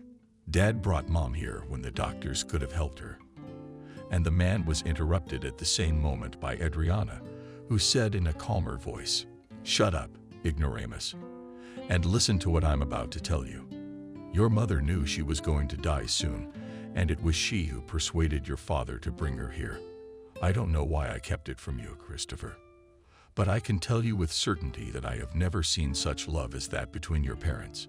And then the young woman was already telling about herself, how the couple got here after they learned about each other and remembered their acquaintance and laughed. And then the girl asked what John hadn't said when she interrupted him. The man smiled and said that he wanted to inform his father that he now had his own clinic. And at the same moment the couple heard a motor pull up, out of which Christopher got out with his bags. The elderly man saw his son and wept, and at the same time John rushed towards him and began to apologize for being such a stupid man. Soon Adriana was leaving the forester, but not only in the company of his daughter, but also John. The healer's son promised his father that he would show the girl to specialists and in the near future report on the results of treatment. And as it turned out, healing courage actually helped Christina, since the tests turned out to be good. Several years have passed. During this time, Adriana divorced Stephen and married John. They had a child together. It was a boy who was named Ignat. The couple took turns telling Adriana's parents during the summer and then going to the countryside to visit John's father. Only now Adriana realized that she had met a worthy man whom she loved with all her heart and was confident in him in every way. John felt the same way and often recalled their unusual acquaintance, which had almost turned into enmity. And on one of the days of such memories, Adriana said to her husband, "You know, I really want to go to the city where I started college. That's where Christina was born. And I promised I'd show you those places. What's the big deal? You promised. You keep your promise. We'll go through this town, especially since we're on our way to your parents' house, and then to my father's, right?" Happily said the woman and kissed her spouse on the lips. And soon the family was already driving a jeep in the town where Christina was born. The woman asked her husband to park the car and walk. The man complied with the request of his beloved, and in a few minutes the family was already standing on the street. Adriana corrected her sundress. Unshaven took Christina under the arm and offered to walk. John took the 4-year-old son by the hand, and they slowly headed down the street. Just then, Adriana heard a loud exclamation, to which she turned around. The woman looked at the man and recognized him as her ex-spouse. She coldly rolled her eyes at him and wanted to continue on her way. But Stephen exclaimed that he was glad for the unexpected meeting and began showering Adriana with compliments and said that he recognized Adriana only by the tattoos she had made for him, and then pointed at Christina and asked, "This is my daughter. Hear that, banker? At one time you took your wife's bored child to the middle of nowhere and left for a mistress. And now, years later, when there was a chance meeting, you decided to pretend to be a father. That's not gonna happen. Christina has been calling my husband, who is standing next to me, Daddy for a long time. And about the tattoo, thank you for reminding me to look at it soon. Now go on your way and forget about us forever."